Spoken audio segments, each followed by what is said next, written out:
Okay, so if everybody's ready, we could get started. Welcome to the third meeting of the Transit Commission on the 20th of March, 2019. We believe we've got everybody here. The which, sorry? Oh, sorry, I missed Catherine. We'll give her a minute. We'll give her a minute before we start, because it's not quite 9:30 yet.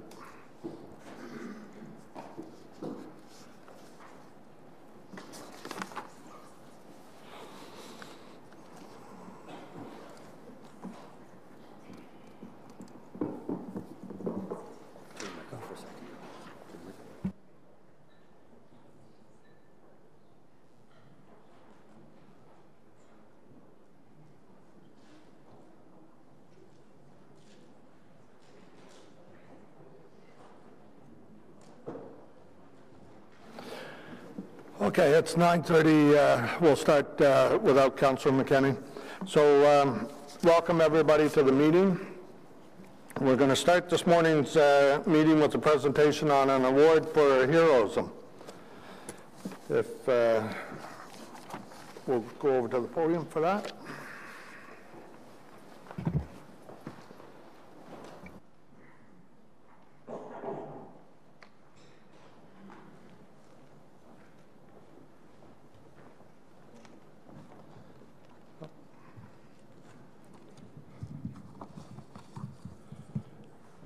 Already on?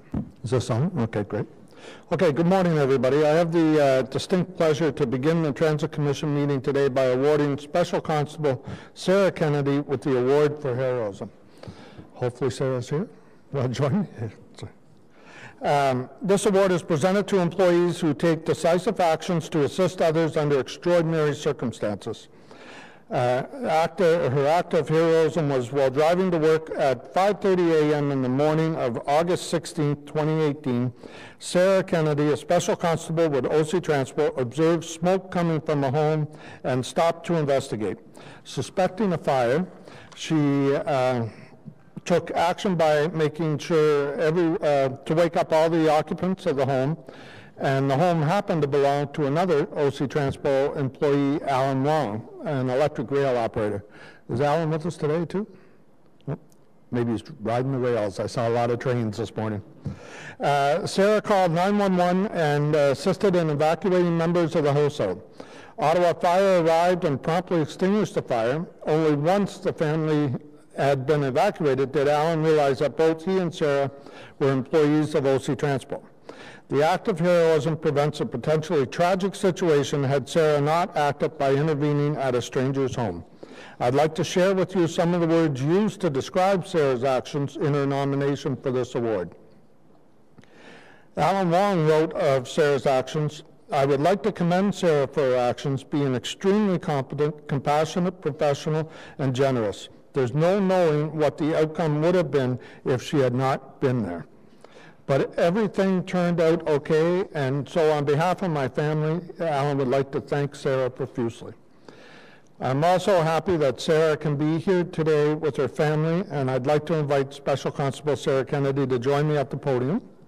And as Chair of Transit, it's my honor to recognize you today.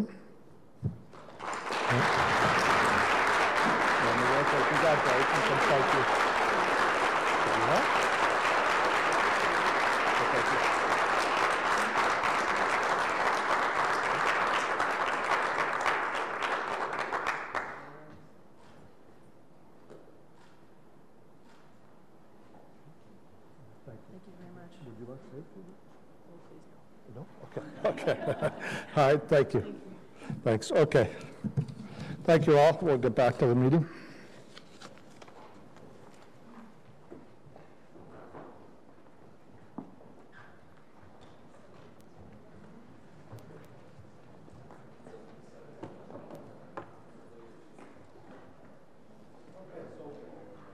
We'll now proceed with the regular meeting. Are there any declarations of interest by commissioners?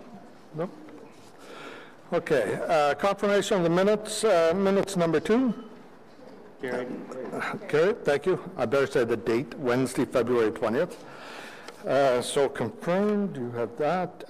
Now, communications, response to inquiry TTC 2-19 as noted.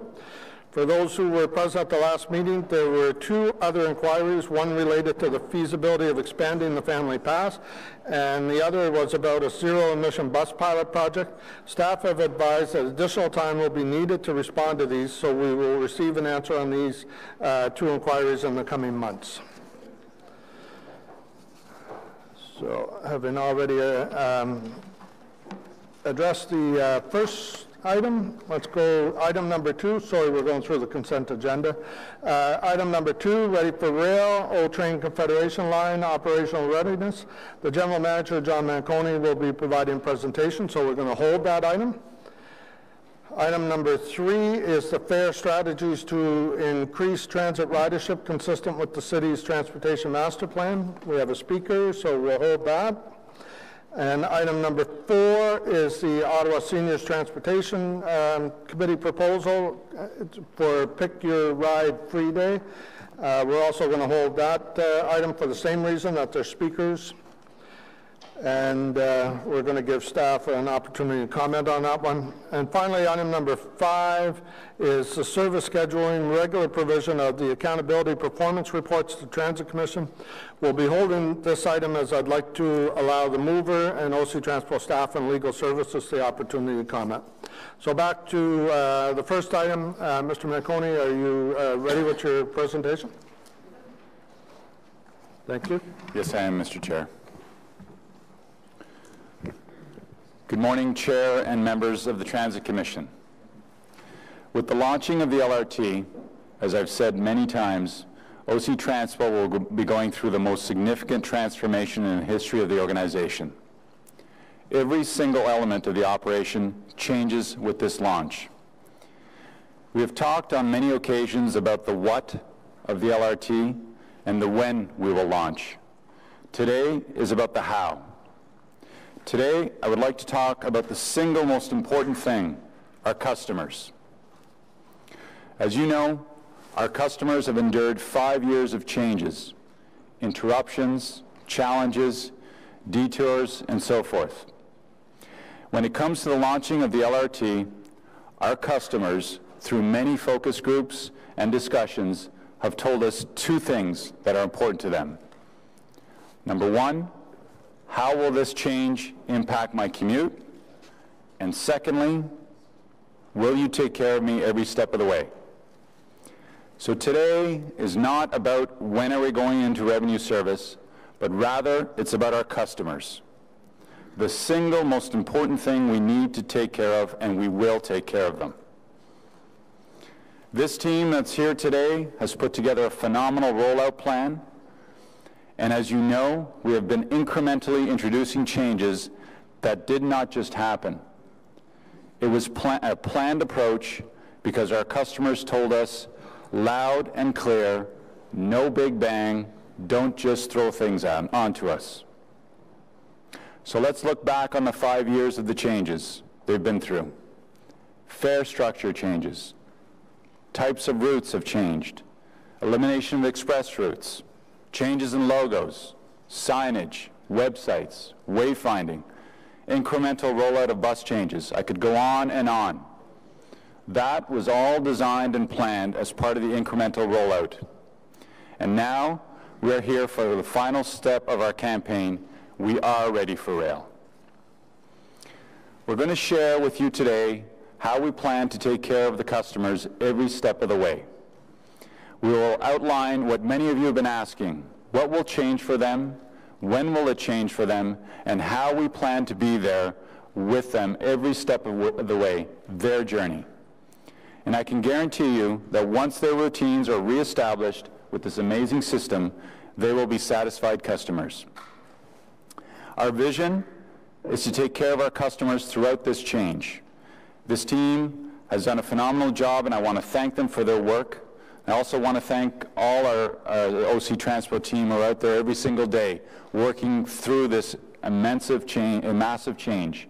The first BRT to LRT conversion in the world. Never been done before, no playbook to follow. So 5 years of changes, well thought out, great strategy. Our team today, after my opening comments and a few introductory slides, will take you through a very detailed and, yes, lengthy presentation, and we will answer your questions. So, Mr. Chair, I'd like to just start with another video as part of the We're Ready for Rail campaign.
Mr. Chair, members of the Commission, the opening of the O-Train Line 1 will mark a historic, positive transformation in the way transit service is delivered in Ottawa.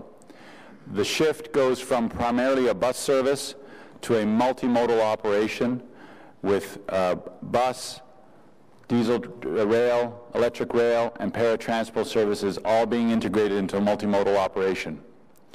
So in support of this goal and this massive change, we completed many years ago with our customers a journey mapping project to help put all of the interests of the customers at the heart of all our decisions. So every single decision we made, the customer was embedded in that process.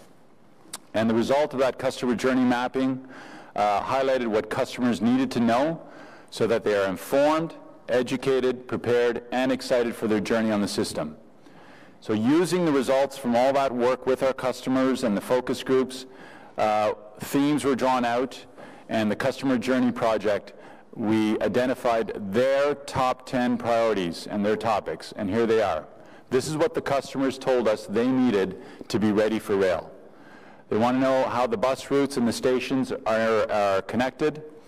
They want to know all the connection modes and how they get to the service. They want to understand the transfer zones, the fare paid zones. They want to know the frequency of service, the travel planner, how the ticket machines and the fare gates work. They want to know how the trains are configured, the capacity, the door, the boarding process, and so forth. And they wanted to know the accessibility features and the safety and security features. And I see a lot of councillors are tweeting that out, so I'm going to pause because that's a great slide to tweet out, because that is from your customers. That summarizes what they said they needed in order to be ready for rail. And we're going to walk you through all that. But I also want to identify something. Every single decision, every policy, every bylaw change, every procedure, we looked at all of these jurisdictions and looked at best practices, not only for how they were doing it, but we also asked them if they had to do it over again, because some of these have been running operations, multimodal operations, for decades and some 50, 60 years. And if they had to do it over again, what would they do differently? So we learned immensely from them, and I have to emphasize this. This isn't the first rail system in the world to be opened up. So we're not reinventing the wheel. We took best practices, we took the fundamentals, and we said, how do we make it even better? And great input from these folks, and I just wanted you to be aware that we applied this lens to every element that you're going to hear about today. So I'm going to turn it over to Mr. Scrimger, and we're going to go through a couple of presenters today, and then I'll conclude, and then we'll open up for questions. Thank you, Mr. Chair. Thanks, John. I'll start just by saying we'll try to walk through this as a customer would. Many customers are coming from different experiences and different approaches as they use the system, but over the next few slides we'll show you how a customer will experience the line. The line will be, it's an integral part of the complete OC Transpo network. It doesn't stand on its own. It connects 13 stations from Tunney's Pasture to Blair in this phase, and there's so many ways the customers can get to the train stations. 10 of the 13 stations have bus connections. The Line 2, the Trillium line, the O-Train service that's been in place for many years now, connects at Bayview Station. The stations are connected to the walking networks, the bicycling networks, so the people who are walking, people who are using wheelchairs, people who are using bicycles can come in on multi-use pathways, local streets, connected into pedestrian systems in downtown office buildings. There's so many ways of connecting. For those people who are connecting by bus, we'll talk a little here and a little bit more later. There's more than 100 bus routes from every neighborhood of the city that connect directly to Line 1. There's 11 rapid bus routes, 36 connection routes that come straight from people's neighborhoods that will bring people from park and ride lots or from the neighborhood straight to a station on Line 1. There's 48 local bus routes that connect usually all day long, all week long, from neighborhoods all across the city directly to O-Train Line 1. The 16 park and ride lots all have a direct connection to the terminals of Line 1. And every residential area, as I said, has a direct connection. The bus routes that are now numbered between 5 and 99, the connection routes which are numbered in the 200s, all connect to Line 1.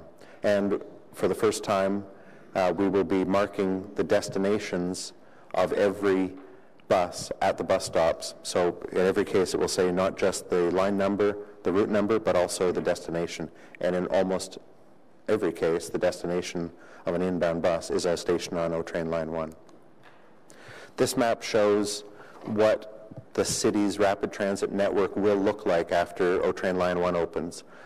You can see Line 1 in red, you can see Line 2 in green, but you need to remember that the rapid bus routes that are shown in blue that extend our service to the west, to the east, and to the south integrate completely with the O-Train lines to provide an excellent rapid transit service for everyone in Ottawa. Starting in the beginning of 2017, we've begun moving, and most routes have changed to a new number or a new identity. We've used the colors on the right to give customers information about the different service types, the rapid routes, the frequent routes, the connection routes, local routes, and the other types of routes that run for special purposes. And we've started to adapt the OC Transpo logo to the O-Train logo and make the bold red O in a lot more ways the identifier for OC Transpo service.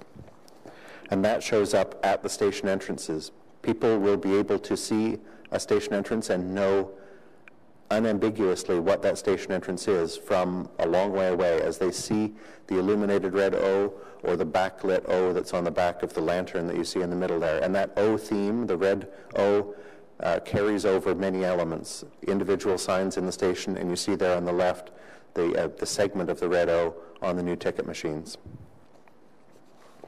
So as customers come into the station, once we've got them to the station by showing them the way with the red O, they come into the station and we start to give them information about how they find where to go within the station. The most important decision that people will make is, am I going east or am I going west? And that's what the signs at the top will show. It's that simple binary decision that people need to make when they come in the entrance of the station. And after they've done it a few times, it will become routine and they won't need to think about it at all. The sign at the bottom is the digital sign that will show the arrival time of the next two trains in the direction that a customer is traveling. The stations are quite impressive, quite remarkable. They're going to be the newest rapid transit systems in the world on the day they open, of course, and they are comparable in many, many ways to the best that we've seen anywhere in the world. The train platforms are very long, 100 meters long, Lots of room to board, even at busy times. There's there's channels beside, so it's a small detail, but it's a small little channel beside the steps on every stairwell so that people can walk a bicycle up and down. People who aren't using bicycles won't even notice it's there, but it removes a barrier for people who are walking with a bicycle. As people leave the station, we will have a map at the exit of every station that shows them the most important destinations that are within a few minutes walk, so they know, do I turn left, do I turn right, as they go out the front door of the station. Every station has elevators. Most of the stations have escalators to help people move from street level to platform level. There's public washrooms at 4 of the 13 stations. There's space for future retail operations at 4 of the 13 stations. When people are walking or cycling or using their mobility device to get to the station, there's so many ways they can get there. Every station is well connected to the pedestrian and cycling facilities that exist. Within the stations, for people leaving the stations, we'll have signage to direct people which way to turn, to go left, to go right, to go north, to go south. Stations have bicycle parking, and as I mentioned earlier, those channels beside the stairs so people can walk up and down the stairs with their bicycle easily. When people are walking with their bicycle, there's going to be a green area marked on the platform for people to wait for that train to come, and then there's information for them that they should board through the first door of the first car of the train and use the cooperative seating area to stand there with their bicycle. And of course, for cyclists, the rack and roll program on buses continues to be available during the warmer months from April till October, and people will easily be able to transfer with their bicycles from bus to train or train to bus. To come back to the customers who are connecting by bus, we've recognized all along, and this is a major part of the customer journey mapping and the Ready for Rail program, is that most customers' travel changes in some way with the opening of Line 1. About 2/3 of everyone who travels on OC Transpo will have a train as part of their trip from that first day. So that's more than 200,000 trips per day, which makes Line 1 of the O train the busiest light rail line in North America and comparable to the busiest light rail systems in North America. Our 13-kilometer line will carry almost as many people as 130 kilometers of line in Los Angeles. It'll carry almost as many people as the entire light rail system in Boston, about 2/3 the number of the entire light rail line system in Calgary. This will be a very busy rapid transit line from the very first morning that it opens. Customers from the east will transfer at Blair Station, a station that's been designed specifically for that purpose. Customers who are traveling from places like Alta Vista, Greenboro, Vanier can transfer at Saint Laurent Station, an existing busy station that's been adapted for trains, or Herdman Station, a station that's been completely renovated as a major transfer station. And people from Stittsville, Canada, Barrhaven, and much of Nepean will transfer at Tunney's Pasture Station, a station that's also built and designed specifically for the large transfer volumes. It'll be a very, very busy station, but it's a station that'll be busy only until Stage 2 extensions occur within a few years. So it's built to be adaptable for the future. And as I mentioned earlier, O-Trains Line 1 and 2 connect with a very easy connection just up a few stairs at Bayview Station. At 3 of the stations, Blair, Herdman, and Tunney's Pasture, the bus loops and the train platforms are integrated into a single fare-paid zone, another one of the best practices that we've adopted from other transit agencies. So as people change from bus to train in the morning, train to bus in the afternoon, they don't need to queue up, they don't need to go through a fare barrier, they don't need to tap a card as they get on the bus, they don't need a proof of payment on board the train. It's as easy as we can make it. Inside these big stations, the arrival bus stops for people arriving by bus, mostly in the morning, are very close to the stairs that go down to platform level, or up to platform level in the case of Herdman and Blair. The departure stops are more spread out, and they're grouped. So at Tunney's Pasture, for instance, if you're going southwest to Barhaven, you'd go one way. If you're going west to Canada or Stittsville, you'd go another way. And then the bus routes are spread out along those long platforms. So there's no more of the experience that people have today at somewhere like Metcalfe, where everyone waits in one spot and has to look to see when their bus is coming. They're spread out, they're designated spots. There'll still be multiple routes at each stop, but there's room to stand, there's safe and comfortable places to wait, and there will be electronic information showing the schedule times of the next trips to come to that stop. I mentioned earlier transferring and the concept of the fare paid zone. Every station has a fare paid zone. From the moment you go through a fare gate, you're in a fare paid zone. You can board the train as you wish. You don't need to queue up. There's no one to see as you get on the train. There's no one passing through the train checking the fares. When you're in, you're in. I mentioned earlier how easy it is to transfer at Blair, Herdman, and Tunney's. They're big stations. It still takes time to walk to your bus stop, but there's no need for another fare transaction. In the afternoon or on any outbound trip, when the buses pull up to the platform, all the doors will open, and people can board through all the doors, which means on an articulated bus, 3 doors open, that bus will be able to fill with its full load of 60, 70 people in less than a minute. For a double-decker bus, 2 doors will open. It will take a little longer, might take a minute and a half, but so much faster than if everyone had to get on the front door and tap a card. Also at Bayview Station, it's hard to show it in pictures, it's hard to describe it in words. It's so integrated when we all get to see the station. It's arrive on one train, up or down a set of stairs or an escalator, and the other train will be right there waiting. Here's a picture of conceptually how a fare paid zone is laid out at Herdman Station. The blue line shows the edge of the station. Most of that is fenced, some of that has other barriers. People who get off buses can walk directly to the train platforms. People who get off trains can walk directly to the bus platforms. People who are getting off one bus route can change to another bus route. They don't need to walk through any fare barrier. They're inside this zone. But people who are coming in from the outside, people who are getting dropped off at the passenger pickup and drop off, people who are cycling in or walking in from nearby, go through the fare gates that are shown here in the yellow area, and that brings them into the fare paid zone where they can catch any train or any bus. Lyon Station is another very important station. That's the key point where we'll be connecting to STO services to Gatineau. And the station and the streets downtown have all been configured to make Lyon Station a very effective transfer point for people who are transferring to go to Gatineau or people who are coming in from Gatineau.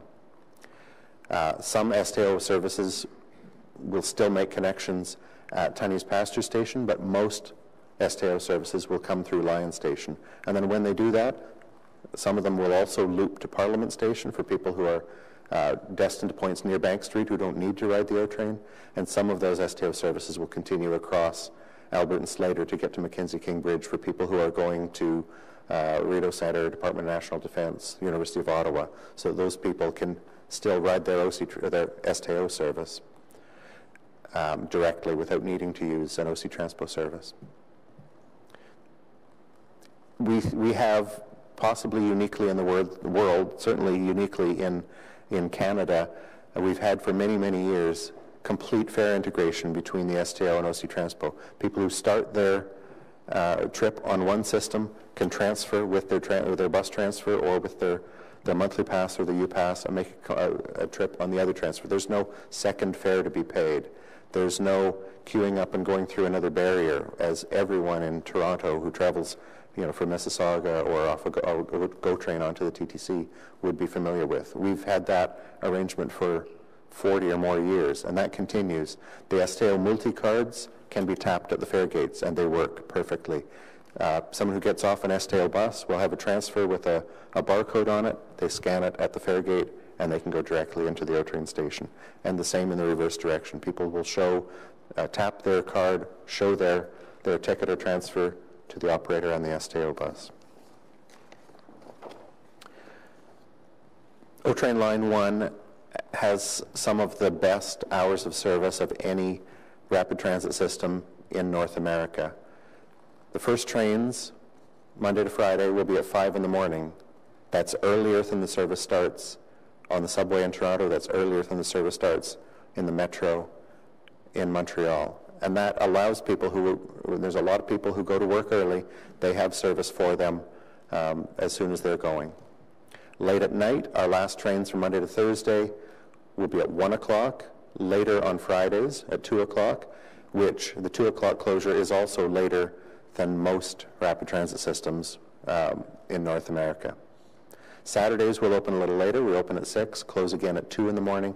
And Sundays is the day where we've got shorter hours, opening at 8 in the morning, closing at 11 at night, which gives the hours of service to our contract maintainer to keep the line in good shape and to do any important maintenance work that they have to do in those longer overnight hours. Trains will arrive at the station every 5 minutes or less at peak times, very frequently through the middle of the day, and every 15 minutes or better after 11 p.m. Monday to Thursday, and more frequently than every 15 minutes on Fridays and Saturdays. And we keep the frequent service going Monday to Thursday until after the night classes are over at the universities and colleges, so that there's good frequent service until the ridership drops down. Travel time end to end is, as you've heard before, under 25 minutes, but for most people along the route, it's much less than that because they'll be making a shorter trip. It's a very quick trip. And overnight, during those few hours when the trains are not running, we will have rapid buses extended right into downtown so people can make their trip and move from station to station or leave from Rideau Street after they've been downtown late, just as we're familiar with routes 95 and 97 today. For a few weeks now, we've had the Ready for Rail Travel Planner in its test version up and available on octransport.com, and customers have been using that to plan out their trips, to see what their options will be in the future. The Travel Planner is a great piece of software because it doesn't just tell you, here's how you should travel, it shows you what the choices are. You might not take the first option. You might prefer to walk a little further to have a more frequent trip or a trip that comes a little sooner. You might prefer to go a little further so that your walking distance as you make a connection or you go to your final destination is more appropriate to your own needs.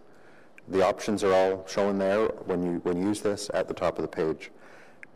And these trains are so frequent that a difference of a minute or two, people who are starting their trip at 7:15 in the morning might get a different set of solutions for their particular trip than someone who's planning a trip at 7:20 or 7:30 in the morning. But for people who are just simply traveling to downtown, as the majority of our customers do, it's going to remain the same experience as today. Go to your bus stop where you know there's frequent service, catch that trip at the time that you know it comes. It'll take you to Tunney's or Blair or Herdman or Saint Laurent or any other station, and you go upstairs or downstairs, and that train will be along incredibly quickly. It'll be there within seconds.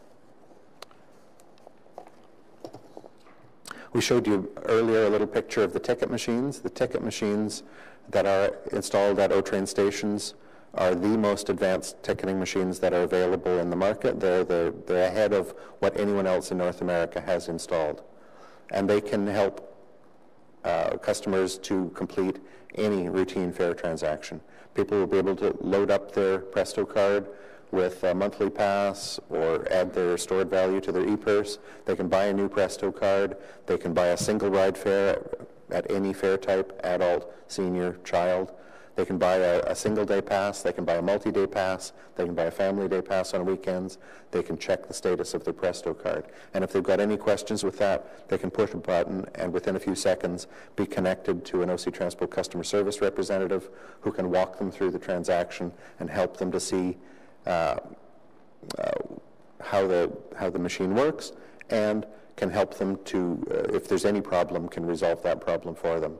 Of course, customers can continue to visit prestocard.ca to do any transactions with their Presto card.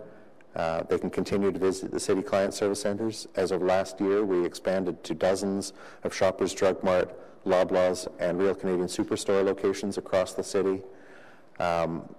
And there's still the 4 OC Transpo customer service centers for people who need a little deeper help or need a little more information or help with their fares or any other OC Transpo service. In the span of a year and a half, we will have gone from, I recall it was about 10 locations where people could get a Presto card topped up to over 100 in every community of the city by the time we're done. So this is what the ticket machines look like. Excuse me. They're simple to use. They're easy to follow through the steps. The instructions are all there on the screen. Everything comes up in the language of the customer's choice. Everything is there clearly on the screen. If people need audio help, they can get it. If people who have visibility impairments can either use the braille lettering, can use the raised lettering, they can plug in their earphone into the audio jack, and they can get all the information. And everything is set at a height that can be used by someone who's in a wheelchair. When people have their fare, whether it's a single ride ticket that they've just bought at the ticket machine, a transfer they've got when they boarded a bus, or their smart card, they walk to the entrance of the station and the fare gates will be right there for them. The fare gates, there's wide banks of fare gates which are calibrated to the volume of people we'll be expecting to see through each entrance. Smaller entrances still have 4 fare gates. The big entrances, you'll be amazed at how big the entrances are into Parliament and Lion stations when you get the chance to be there. Here's a view of Saint-Laurent station. You can see on the left and on the right, the fare gates are wider. Those are the wide fare gates where people can go through if they're using a mobility device, if they're bringing luggage, if they're bringing their bicycle, if they're using a stroller with their children. And those wider fare gates also have another fare card reader at a lower level for someone who's in a wheelchair that they can more easily tap, and they don't need to find a way to reach up onto the top of the gate to tap their smart card. When people are coming out from the fare stations, out from the stations, you just walk to the fare gate and the gates open automatically. There's no transaction needed. Nothing needs to be tapped or scanned. Here's a picture of what it looks like. On the left, you can see somebody tapping a smart card at the reader on the top. And on the right, you can see a picture of somebody scanning a single ride ticket. That's also where you'd scan a transfer if you're getting off a bus. And if anyone's had the opportunity to ride O-Train Line 2, the Trillium line, in the last year and a half, we've been working all the bugs out on this system since November 17. And it's gone very, very well there. The fares that people are paying, just as a reminder, the fares are the same on the trains and the buses. It's an integrated part of the complete system. There's no change to the fare structure. The fare policy changes were made by Transit Commissioner Council in 2016, implemented shortly thereafter, and those remain in place. Fares can be paid directly at the fare gates by people who are walking up with a pass or walking up with a stored value on their Presto card. They don't need to go to a ticket machine. People can go to the ticket machine if they need to buy a single ride ticket or a day pass, and they can pay for it there by cash, by credit card, by debit card. For seniors who are traveling on the free days, Wednesdays now and Sundays starting on July 1st, they need to have a Presto card that's registered to them and set with that discount. Sorry, it doesn't need to be registered to them. It needs to be set with the senior's discount, and when they tap it at the fare gate on Sundays or on Wednesdays, the gate will open and no debit will be made, no charge will be made against their e-purse. When they board the bus, they still, as they do today, speak directly to the bus operator.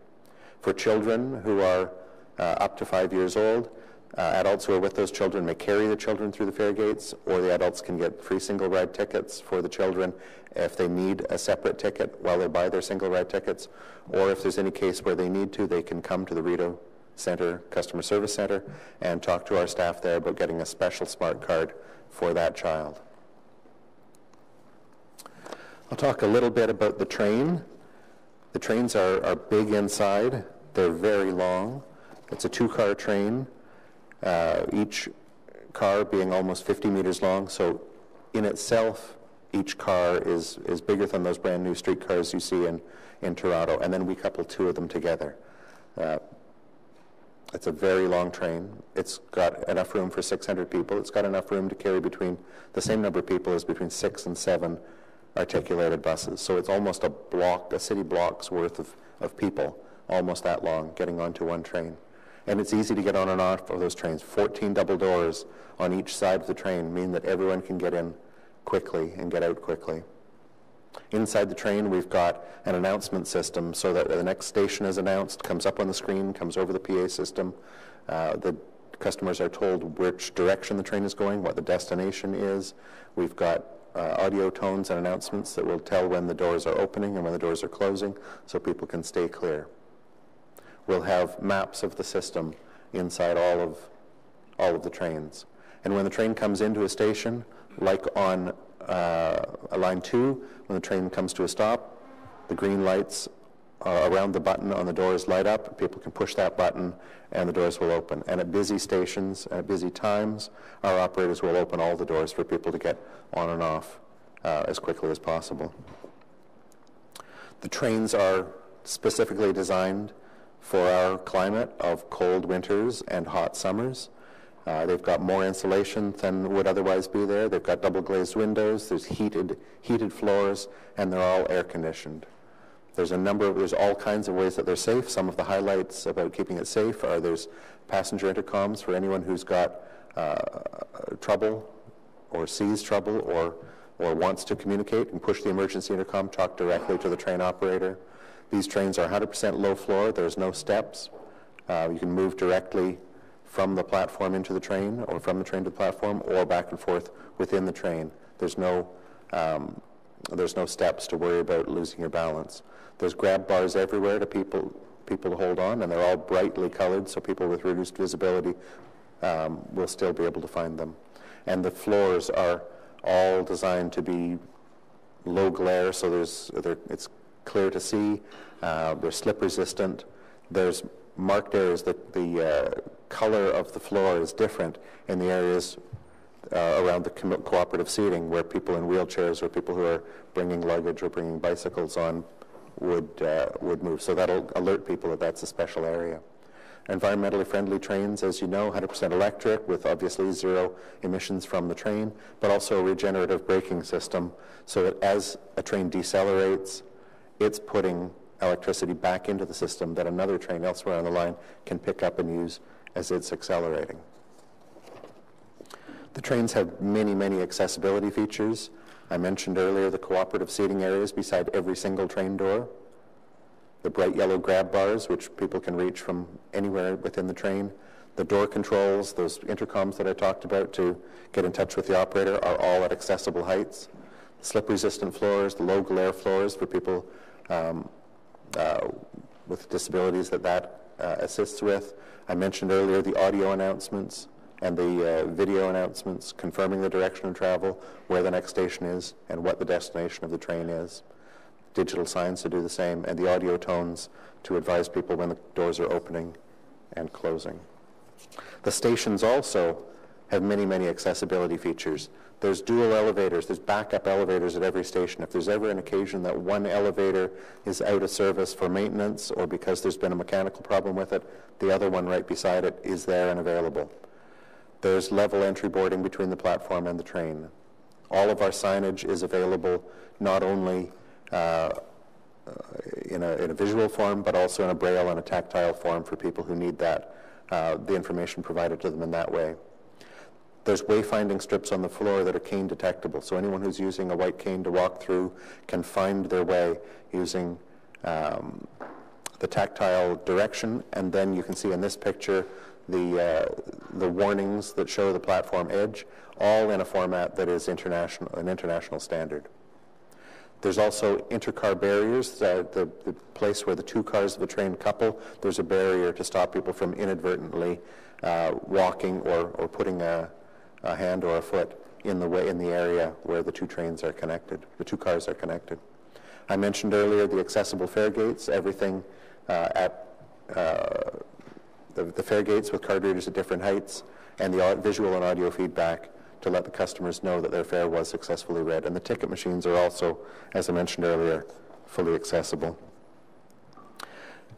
As we open the line, We will have hundreds of staff in every station through all the hours of the day to help people with any questions they have, making the transition from their previous travel arrangements to the new travel arrangements, answering the questions with any questions they have about how the revised bus routes work, how the train works, where they should go for anything. These people will be everywhere, and they'll be easily identifiable by the bright red O vests that they'll be wearing, which you can see at the top right. And continuing on, after the introductory period, there's many ways for customers at the stations to get in touch with the OC Transpo staff. They can use the video chat on the ticket machines. There's information phones just near the entrances to every station, and there's an information button on the payphone that will be on every platform. So there's many ways of getting in touch with OC Transpo just for information. And then our customer service will be available in many, many ways, not only at the launch, but for the longer term. The travel planning, the schedules, and the fares, that information is all available at octranspo.com.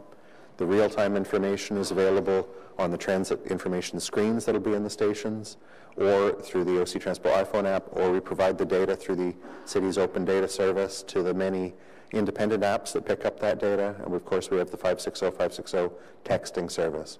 We put out service alerts to customers who subscribe by email or text for the routes they're interested in, or we put those alerts out also on the Twitter feeds, OC Transpo Live and OC Transpo Direct. And our general information is always going out at the Twitter feed, OC_Transpo. As I've mentioned a couple of times, people can get in touch with our customer service staff by using the video chat on the ticket machines. They can always come in person to the 4 customer service centers at the Rideau Center and at Place d'Orléans, Saint Laurent, and Lincoln's Field stations. They can phone for transit information at 741-4390 by pressing the information button on any payphone in the stations, or the information phones that I mentioned that are near the ticket machines and the fare gates. People who have trouble with lost and found, have lost an article, or they want to be reconnected with something left behind, call us at 563-4011. And for customers who have experienced a safety problem, who have seen a safety problem, or have a concern about anything, let OC Transpo know, and they can call our special constables at 741-2478, or they can always use the online incident reporting tool at octranspo.com. And again, we were the first transit agency to allow people to report problems like that anonymously through the online incident reporting tool.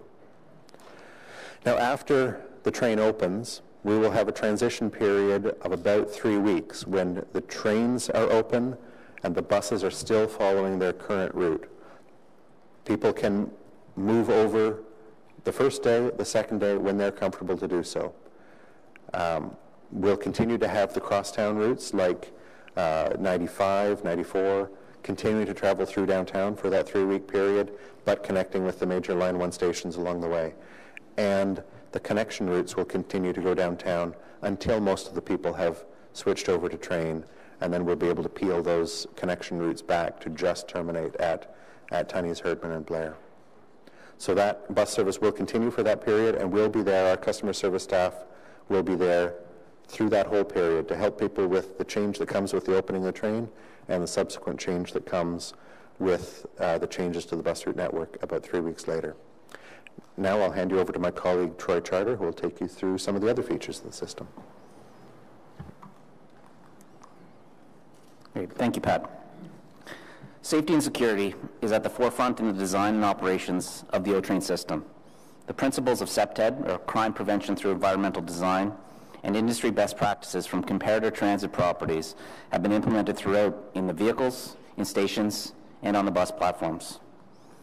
To highlight a few of the safety and security features, all stations have an open concept design that allows for clear and open sight lines, and all stations and bus platforms are well lit.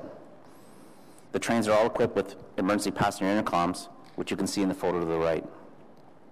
Both bus and train platforms have trans-secure waiting areas that are centrally located and are equipped with emergency telephones, otherwise known as ETELs. As well, throughout the system and on trains, CCTV cameras will enhance safety and will be monitored through the Transit Operations Control Center, which operates 24 hours a day, 7 days a week, 365 days a year. In working with our emergency response partners and with other transit agencies, we have developed detailed operational and emergency evacuation plans that reflect each station, their unique features, and key elements along the track. In the event of an emergency, the trains have onboard passenger intercoms that will connect a customer directly with the operator of a train. Additionally, clear signage and audible announcements will direct customers on both trains and in stations to follow the evacuation procedures as well as the location of emergency exits.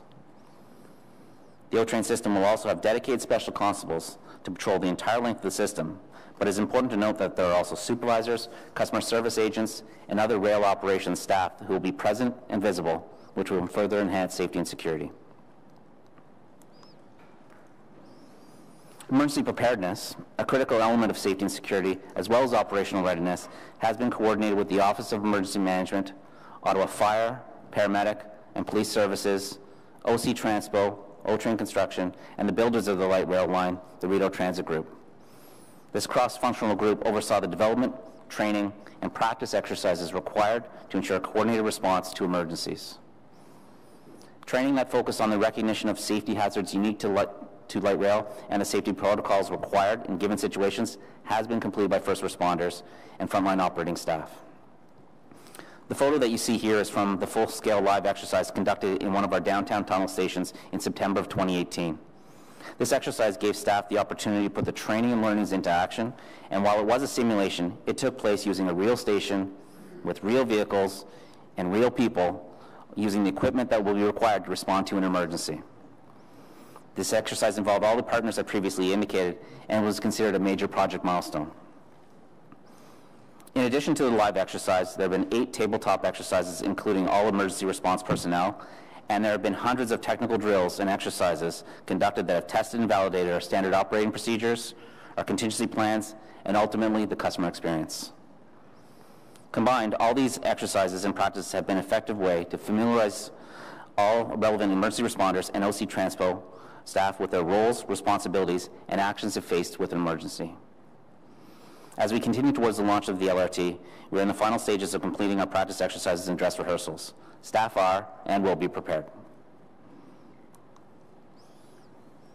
The shift from a primarily bus-focused transportation network to a true multimodal network where a large number of customers will use a combination of bus and train to complete their journey requires an integrated approach to service delivery. Mr. Manconi has previously indicated that. This shift towards creating an integrated operation began years ago with the construction and integration of all modes of OC Transport service into one central operations control center. Construction was completed in the summer of 2017, and staff that managed conventional bus service, rail operations, paratranspo, special constables, transit fleet supervisors, and our customer service representatives are all now co-located. Our customers have told us loud and clear that they want to get to and from their destinations safely and reliably. The Integrated Control Center will centralize incident response, improves operational communications, and ultimately enhances the delivery of a service for our customers, ensuring a highly coordinated operational response at all times. Staff in the control room are able to do this by monitoring on-street activity, be it bus, rail, or paratranspo. They have the ability to allocate and manage resources while also being in direct communication with frontline staff. Regardless of mode, it is the control room that coordinates our operational response with all our frontline staff and also connects with other city partners to keep service moving. Control Center personnel are also closely linked with the Réunion Transit Maintenance, our long-term maintainer of vehicle, tracks, and systems. Control Center staff coordinate their response to any required activity affecting rail service or our customers. It may be a garbage can overflowing or more technical or operational element requiring attention. Regardless, day or night, maintenance activity along the rail line is coordinated through the Control Center. And as I've previously mentioned, included in the Control Center are members of our Special Constable Unit who monitor over 2,200 CCTV cameras, including over 1,200 added as a result of the launch of the light rail line. As you can see in the slide, there's 2 pictures here to give you a bit of sense of what the Control Center looks like. As you'll notice in the photos, the Control Center is a large, open concept room designed to promote communication and awareness of the service delivery of the other modes. In other words, conventional bus supervisors will be keenly aware of how service is operating in the rail line and vice versa. This increased awareness helps to ensure a seamless and coordinated approach to service. We know that to provide a good service to our customers, the bus relies on rail, and rail relies on bus. And the control center has been planned around that fundamental concept. In the photo on the left, you're looking at a few key aspects of the layout of the control center.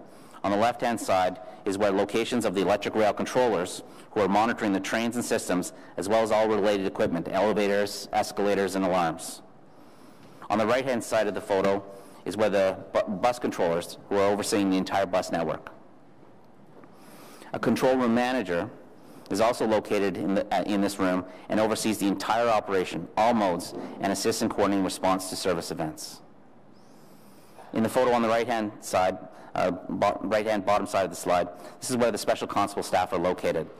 As I mentioned, they monitor the CCTV cameras throughout the transit network, including rail, buses, park and ride lots, and stations.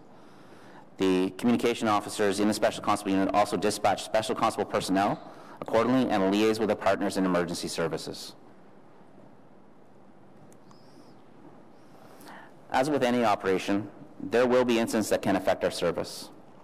The design of the Confederation line, complemented by the operational procedures that have been developed to respond to both planned and unplanned events on the rail line, allow staff to respond in a timely and effective manner. The plans that have been developed are highly adaptable and ensure that any response is extremely coordinated and appropriately resourced. Potential incidents or events that may interrupt service is not something that is unique to Ottawa. All rail operations need plans. OC Transpo has engaged in best practice and standard operating procedure reviews with fellow transit agencies, including Calgary, Montreal, Boston, just to name a few, and they've all been involved in the development in our response and service mitigation plans. Common best practice observed across transit agencies that have been incorporated into our plans include maintaining train service for as long as possible, providing timely, consistent, and continuous communication with customers and staff, and having established rail replacement plans managed by Service Command Center, or in our case, our control center. Not all events will require bus replacement. For example, the rail lines have crossovers, which allow trains to move from one track to another at certain locations. This can allow trains to divert around an incident. Or, control center staff have the ability to adjust train frequencies and departure times in response to a short duration event. However, when a section of the rail line or the entire rail line is unavailable or is experiencing severe delays, replacement bus service will be provided. Control center and on-street staff have been trained on the bus replacement scenarios and are ready to respond. Key elements of the rail replacement bus service plans includes the identification of alternate bus stop locations, which will be clearly marked as R1 and will be located as close as possible to all train stations. Customers will be provided with information regarding the nature of the delay, as well as alternate transportation options. Alternate service plans, while providing a consistent and effective approach to managing events, will also be customized for every type, location, and time of incident, and the information communicated to customers will be tailored each time. And most importantly, we will have staff on site at stations and at the R1 bus stops to assist customers. It is important to note that in situations where bus service is required on a portion or the entire line, that buses do not have the same capacity as the trains, and buses will be interacting with general traffic, and as such will not be able to match the speed and reliability associated with the train. With that said, the goal of replacement bus service is to provide the best possible service to our customers through the use of our buses until the O train returns to normal operations. We have the plans and we have the means to achieve it. During any service disruption, customer communication is an important element of our plans. In keeping with that, our plans outline all the methods by which we will communicate and notify customers of service disruptions. This communication will be done through various channels, as Pat had indicated, but it would, to repeat, through social media, text, email, alerts, and web updates. Public audio announcements will be made on board trains, buses, and at stations, and will inform customers of service disruptions, and will also assist customers in finding the appropriate bus stop. Visual messages will also be posted on transit information screens located at the entrance to train stations. An example of one of the customer information screens is located at the right of this slide. To the left of the transit information screen is an example of an R1 replacement bus stop flag. These will be permanently affixed to bus stops and posts, but depending on the circumstance, we may also use temporary signage and directional signage customers. And on the left of the slide is an example of the messaging that customers would see on O-Train platforms. In any instance, when there is a disruption to service, OC's Transpo, as I mentioned, will be present for customers. I'll now pass things over to my colleague, Kim McEwen. Thank you, Troy. I'm excited to present an overview of the Ready for Rail campaign. It's our comprehensive information and education program for our customers. It provides them with information that will help them adapt to the network transformation and easily transition to the multimodal journey.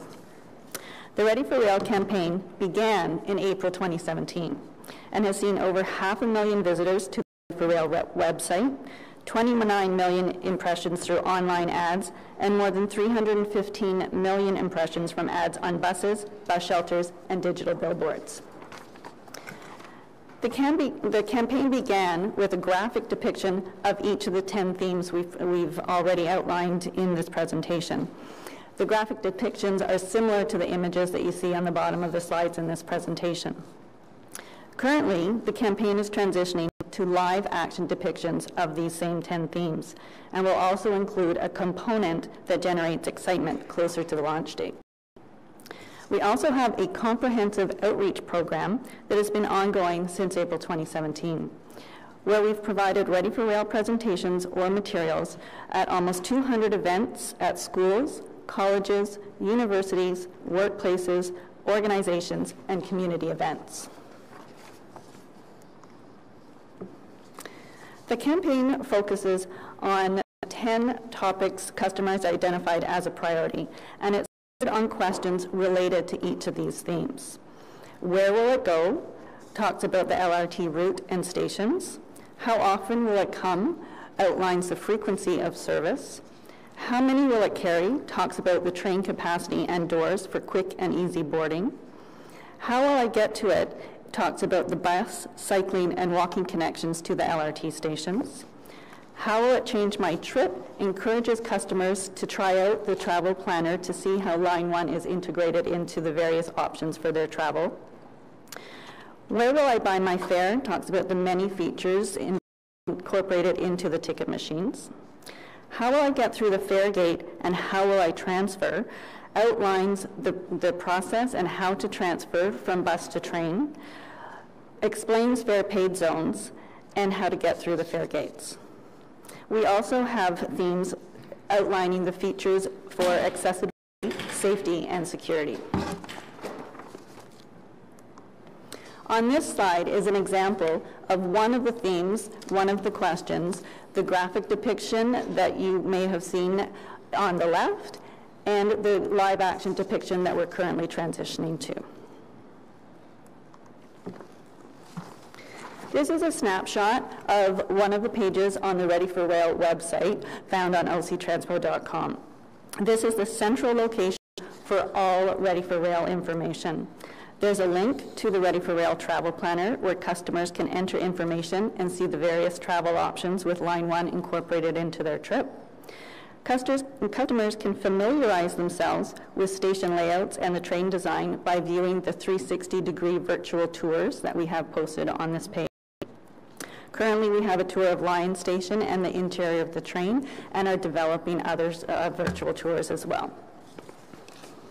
On these pages, there's also information about service types and route numbering, the new service map and details specific to communities and specific bus routes, name the train contest submissions and winners, and much more.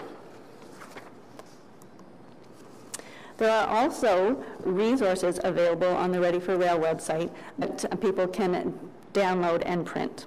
For example, there's an overview of the Confederation line. There's specific rail terminology that may be new for our customers.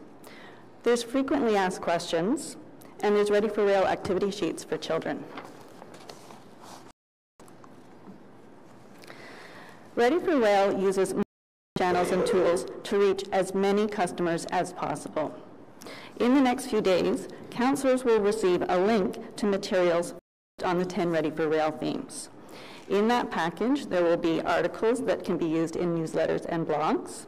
There will be key messages, sample tweets, Facebook posts, the graphics associated with each of the 10 themes, and short 15-second videos.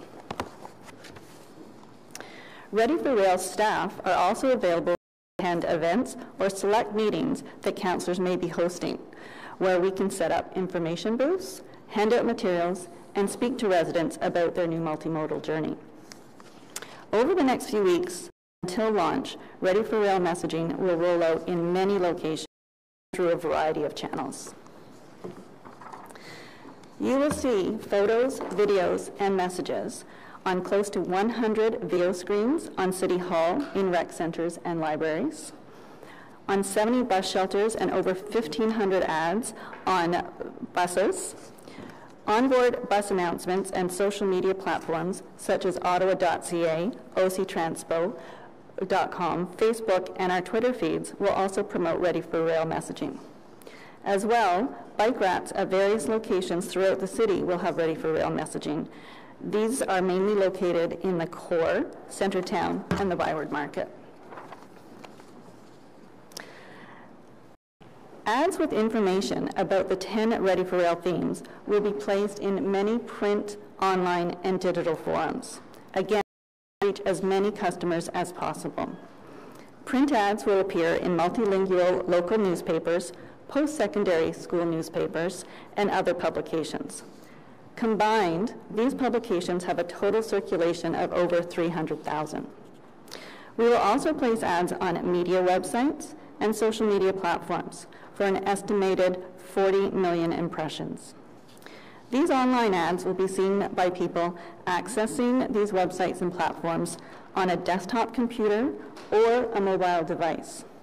We can also geo-target the ads to individuals who are on their mobile devices while at or near a transit hub. Ready for Rail messaging will also appear on digital billboards throughout the city, in elevators in downtown core office buildings, and on various local English and French radio stations. And Ready for Rail video segments will appear on over 100 screens in theaters prior to a start of a movie, resulting in over 30,000 broadcasts. Finally, we will mail information to every address in the city on 2 occasions. Just prior to the launch of Line 1, the mailout will include information on using the light rail system and route information targeted to specific areas of the city. Prior to the end of the transition period that Pat spoke about, the mailout will include a reminder about the route changes. As mentioned previously, we've been conducting Ready for Rail outreach since April 2017 and continue to do so at key public locations, events, and workplaces.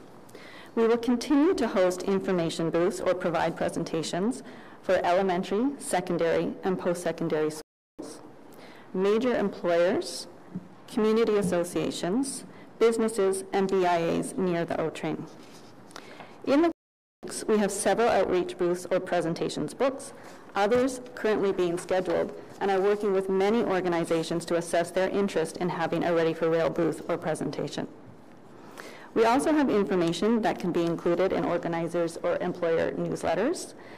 And again, as stated earlier, Ready for Rail staff are available to attend events or select meetings that councillors that may be hosting. Thank you. That concludes the overview of the Ready for Rail customer education campaign. Thank you, Mr. Chair. One last slide, and it's a very important piece of information. So the 10 elements that we talked about our customers, what they've asked for, and then these are the 5 key messages for all our customers that we want them to remember. They're very important. Number 1, don't run for the train. Walk. It's very frequent service. Safety is paramount. Number 2, the number 1 cause of train delays in the world is people holding the doors. Do not hold the doors. You'll cause delays to the train system. Number 3, if you drop something into the tracks, do not attempt to pick it up. We will retrieve your item for you. It is not safe to do that in any way. Number 4, allow people to exit the train. Those of you that have used systems around the world, it's not only polite, but it's also very efficient boarding and egress for the train operation. And number 5, If you need our help, we're there to help. Look for OC Transpo staff. You've heard all the ways that you can connect up with us or seek us. Thank you, Mr. Chair. That concludes, as I warned you, a very lengthy, detailed presentation. And we now open it up for your questions. Thank you, Mr. Manconi, and thank you to your staff. It's clear that you've made a lot of progress on getting us ready for this transition that's about to happen here in the city to LRT. I think where we'll go first is to delegations, and we only have one. It's Trevor Hache.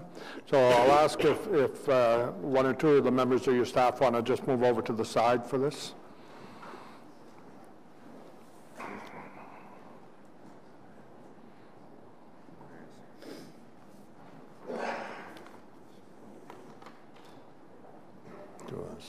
You got the timer, good.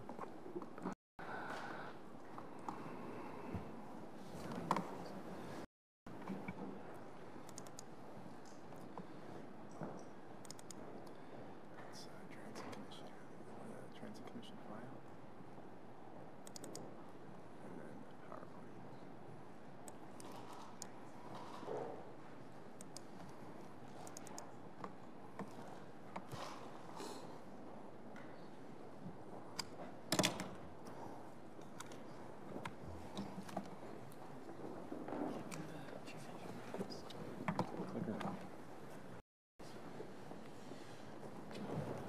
Good afternoon, morning, Chair Hubley and members of the Transit Commission. Thank you to staff for that excellent presentation. It's certainly exciting to know that we're hopefully going to see this open this year, and yeah, the video was great, the music was exciting. I just wanted to sort of address some concerns about the reliability of the system. I've read through the report. The current bus rider is obviously facing a lot of challenges right now, and we're going to get next winter probably, and I'm just wondering what is going to be done to ensure that things are improving from a customer point of view. I know that today's report talks about how we should be taking care of our customers at every step of the way.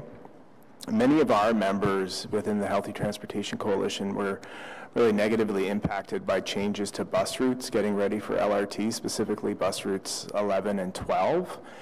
And I'm interested in learning more and wonder if staff could shed some lights on what the plans are to address some of those concerns. I know there was some money in the budget, and I'm interested if those concerns are going to be addressed specifically. Councillor Fleury was here earlier and mentioned there's a new bus route 15 coming to Montreal Road.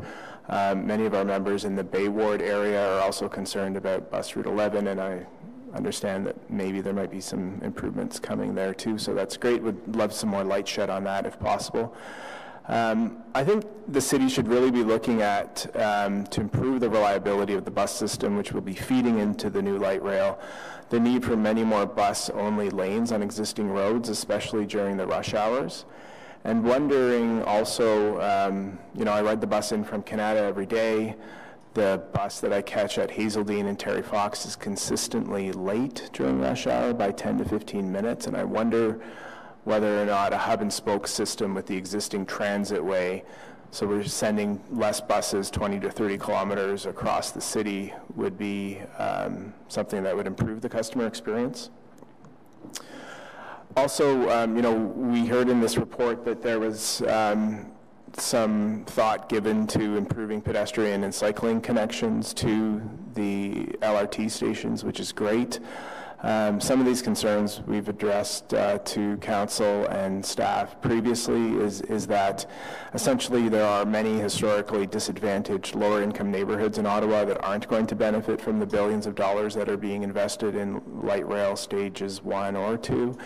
And so we're asking the question, how are these neighborhoods' concerns going to be addressed? Is there any way the city's limited funding to improve pedestrian and cycling infrastructure could be prioritized to these historically disadvantaged neighborhoods so that their connections to the closest light rail station could be made better? So certainly I think that needs some attention, and I'm not sure that it's getting that attention yet. We've shown this map before from an article published in the Ottawa Citizen that specifically shows those neighborhoods that aren't super well connected or close by to an LRT 1 or 2 station. And these are the places highlighted in red that I think need some special attention. The city staff in cycling also did a connectivity scoring at one point in the last couple of years that showed there are some of these neighborhoods that are particularly poorly served, and current plans don't seem to address that. So we'd love it if staff could better focus on addressing the needs of the people living in these historically disadvantaged neighborhoods, with the pedestrian and cycling connections being improved in an expedited, prioritized way if possible. We learned yesterday of close to $57 million in more money coming from the federal government, and the mayor was quoted in the Ottawa Citizen saying he expects the money will be used to lessen the cost of the debt that the city is taking on related to building stage 2 of LRT. And I just wonder, given that $57 million present that the federal government is providing, should all of City Council not be involved in an open and public discussion about how to use that money? And thank you. 30 seconds left. And if so, what are some of the things that could be done? So could that money, for example, free up money elsewhere in the budget to improve the customer experience? We know that transit riders have been having a very bad time lately in terms of the reliability not being there. So what could be done to address that now that we have a $57 million opportunity? And there are various points there that suggest maybe some of these things could be looked at: building more bus-only lanes, launching an electric bus pilot project, and finally, what could be done to reliability. Thank you. Okay. Thank you. Any questions for the delegation? Councilor Brockman? I don't have a question, but I want to provide some information to the delegate about his presentation, because Mr. Hache has identified the Carlington neighborhood as one of the neighborhoods that he claims will not be served by LRT when LRT opens. The Carlington neighborhood will be benefiting from LRT. There's been a number of consultations in the ward, particularly in the Caldwell-Carlington neighborhoods, about bus route changes that will be happening. People who take Route 14 right now as an example, who need to go downtown, take a crosstown route that is often delayed because it is on streets only. It goes through a number of neighborhoods, including the detours on Elgin Street. And the new route will be going directly to Tunney's Pasture. So if people who need to get downtown, there'll actually be a net decrease of the time that they'll be taking on the buses.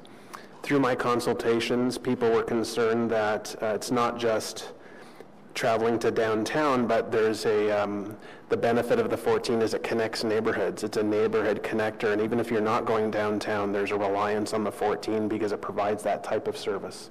So again, working with the community, we have retained daytime service that will shadow the current Route 14 and provide people with that service as well. So I just wanted to correct for the record that yes, this part of my ward has a fair number of challenges, but through working with OC Transpo and the community, not only are they getting better service to get to the LRT station at Tunney's Pasture and to use the LRT to get downtown, we've retained that inner neighborhood service during the day, and I credit OC Transpo for working with the community on that. I think it's important. Thank you. Councillor Kavanagh. Thank you very much. I want to thank the delegate for his questions, because he's raised some important issues in terms of poorer communities and connectivity.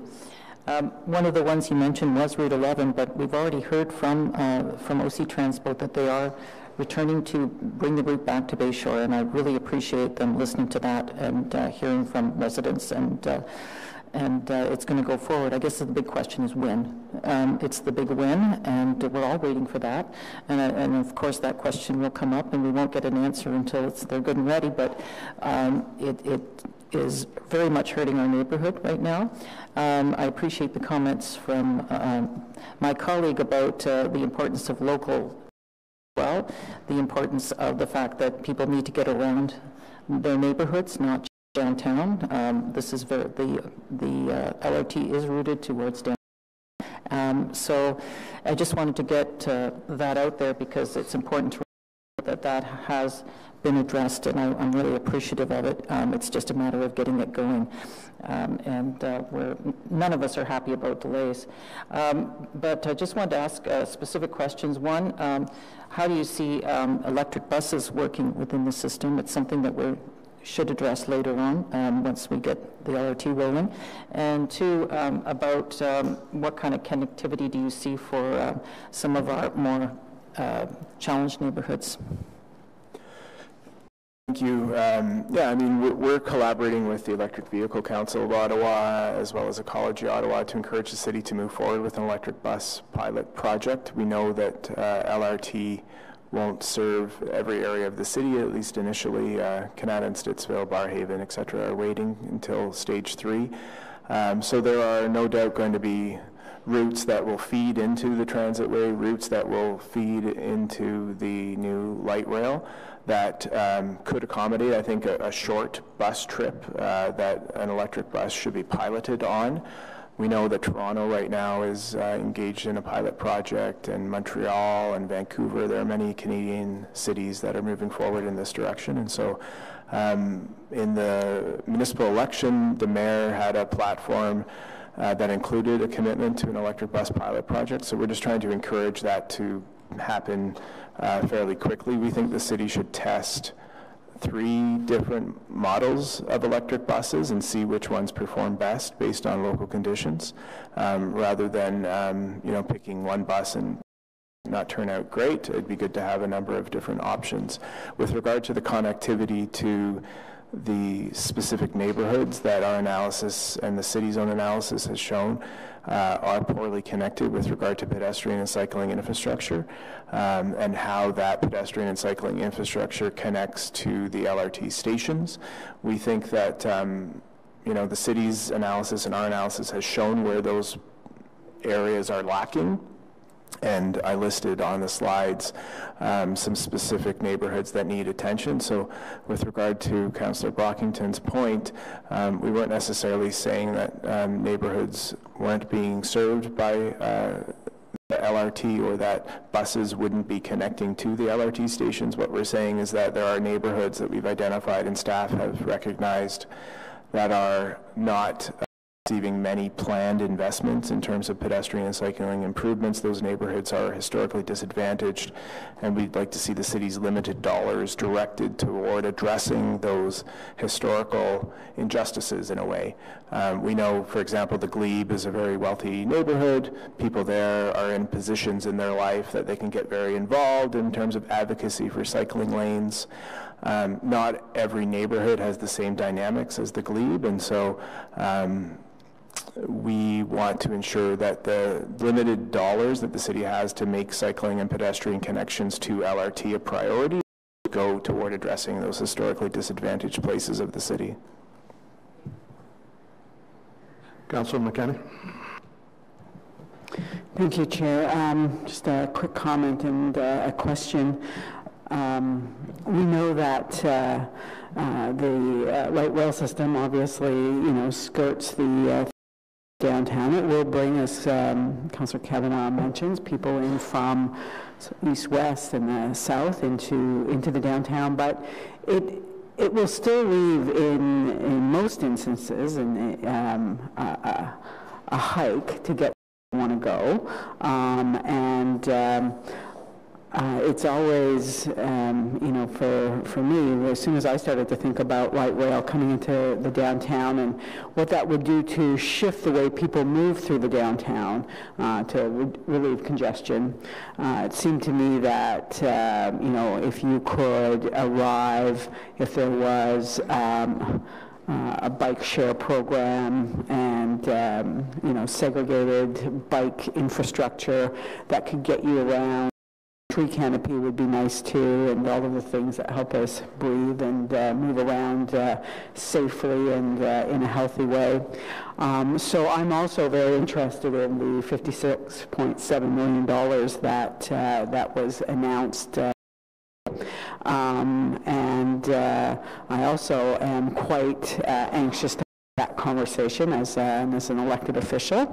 But I did note that, and I agree with many of your points on how we can enhance our system through enhanced infrastructure with that money. But healthy transportation, is that something that you would be in favor of having throughout the city?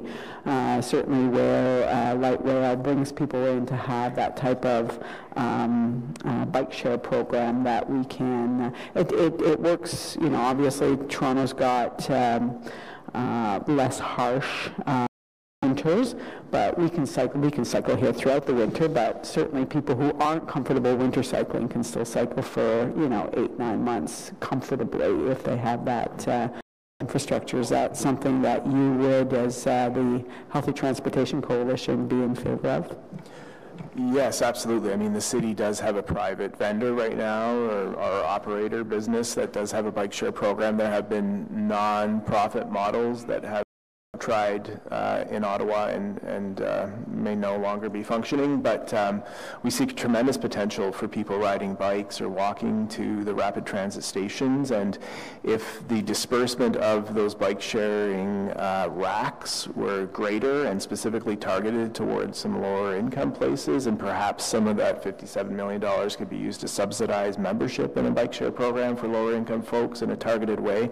I know there have been examples of cities that have tried to integrate a bike sharing system with the transit effectively, so you could tap your Presto card, for example, to unlock a bike, take it to the LRT, park it there, and then some cities have also integrated a car sharing mechanism into that in lower income social housing, for example, where there's a car share so people can avoid the cost of the insurance and the maintenance of owning their own car, have more money for healthy food and things like that. So that integration and that targeted approach of those funds, those historically disadvantaged neighborhoods, we would love to see very much.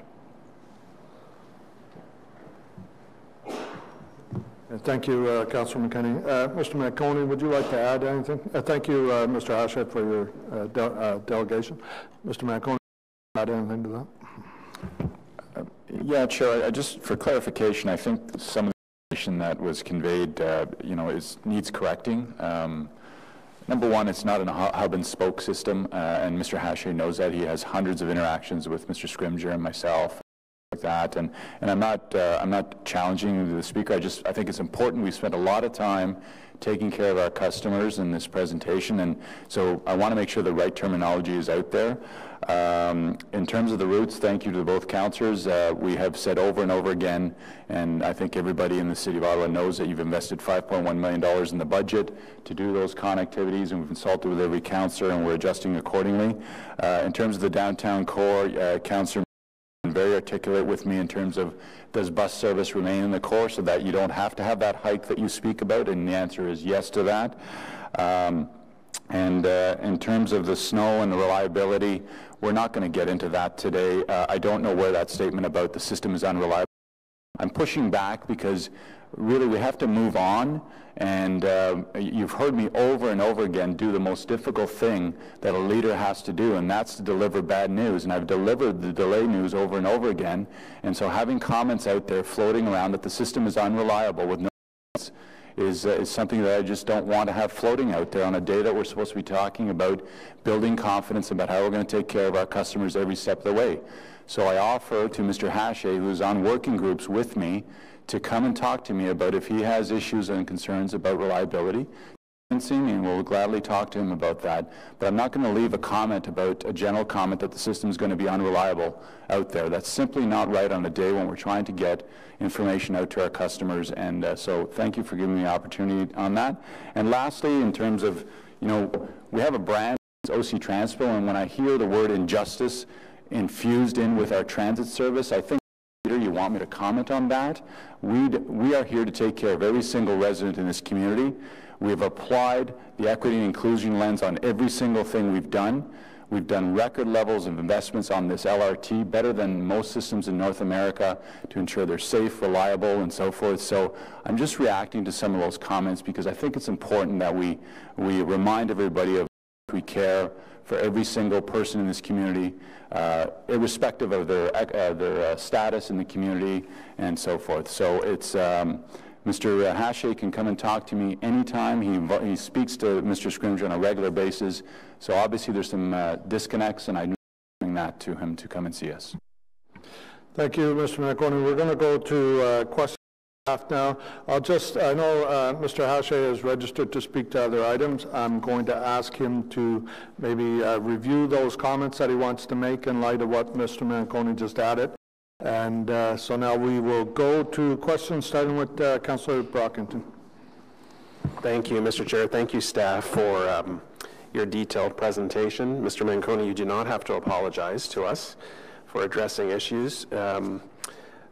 Feel free to speak your mind. And again, thank you all for the detail. I think this was the most detailed presentation. I've been coming to FEDCO, obviously, for the updates. But thank you. Since our FEDCO meeting, has there been any movement to revise the estimates of when LRT1 will be ready? We're doing everything that we talked about at FEDCO, testing and commissioning. I don't want to get into detailed FEDCO-related matters, but is going very, very well. We have 20 trains out on the line today. We had 19 last week. I'm sure you've seen the tweets, the videos, the positive energy from the community on that. And again, we're not going to go through all the critical elements. Critical elements are progressing well, and as the mayor has said, we will bring updates to FEDCO, or if there's a major development, we'll certainly let council know. So things are progressing well in the testing and commissioning, and we did storm last week. You remember 7 centimeters of snow, wet snow, on a very short period of time, and the trains performed. All 19 of them were running through that storm and did what they were supposed to do. Great to hear. Thank you for that. I would like to focus, a lot of my questions that I had pre-written were addressed in the staff presentation, which is great. I want to focus a little bit on stations, on the stations itself. You talked about the big O, the big red O's that we see dotted around the city. Can you tell me, will there be signage, wayfinding signage on private property of stations? So within the Byward Market, within the Rideau Centre, on Spark Street, at the University of Ottawa, what influence do we have to get signage that is at sort of high volume areas to direct people to our actual stations? Mr. Chair, there's, excuse me, there's about 3 approaches we're using to accomplish that. One is in the agreements with the downtown property owners and landlords where the stations are connected right into the building. Part of the agreement with those companies is on the wayfinding through their property. So places like Place de Ville, Sun Life, that's all arranged. Okay. Second, for those stations, for those stations that connect to other major property owners, Rideau Centre, Saint Laurent Centre, University of Ottawa as examples, we have been working with them on revising their own wayfinding so that it echoes our brand and our new station names. So for instance, the University of Ottawa had, because the University of Ottawa, people who work and attend there, so many of them use transit, they had very extensive wayfinding within their system which referred to how to get to Campus Station on the transit way. They're now revising that on how to get to U Ottawa Station on the O train. And the third thing that we're doing, we're installing wayfinding signs all over the city where there are stations nearby on public property to direct people, this is the way to go to get to your O train station. So that'll be, people will see things like an O with an arrow or an O with a train icon and an arrow. So things, and those are all rolling out over the next short period of time. Several years ago, we were having discussions about washrooms and stations. We settled on 3 or 4 at the main bookends or the main transfer points. And during that discussion, staff indicated that pushing back on some of the washrooms, we'll just have signage in our stations directing people to off-site private washrooms like at a Tim Hortons or a McDonald's. So at stations where we do not have washrooms, will there be any type of signage or indication where people can go, where people can go if they need a washroom, for example? Mr. Chair, we followed the direction of Council and concentrate our efforts on the public washrooms that are inside the stations. So that information, we can do, I remember that discussion, Councillor, and we will take that away and look at that. I think there's some advantages to doing that, but as Pat said, our focus has been on the expanded washroom network, and it expands even more with stage 2. But I do recall that discussion, and that may be a piece that we may want to add to this with our partners. For example, if I look up a particular station and I get a one-pager online, it will tell me what the key tourist attractions or destinations are within that vicinity. If I click on one of our stations, will I know Lion Station is close to the Supreme Court or Spark Access? Will we have that same type of information available? Yes, we will. I mentioned that we're preparing maps that will be posted at all station exits to show what is nearby, and those maps will also be available on octranspo.com. Are the automatic fare boxes completely protected from the elements? Are people who need to buy tickets going to be able to use them? They won't be covered in freezing rain or snow or any of that?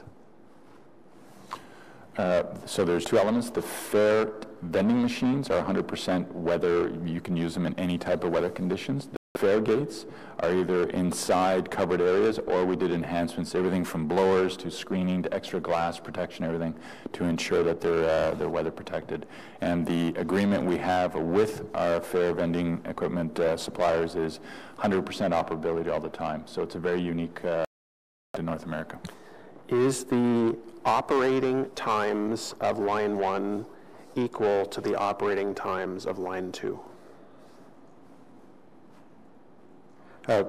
Line 2 has shorter operating hours. It starts a little later in the morning. It finishes a little earlier at night, and that's it's still on its long-standing schedule. There was one extension made, was that 2 or 3 years ago, when the service was expanded to every 12 minutes. At that point, the 6:30 in the morning start was advanced to be a 6 in the morning start.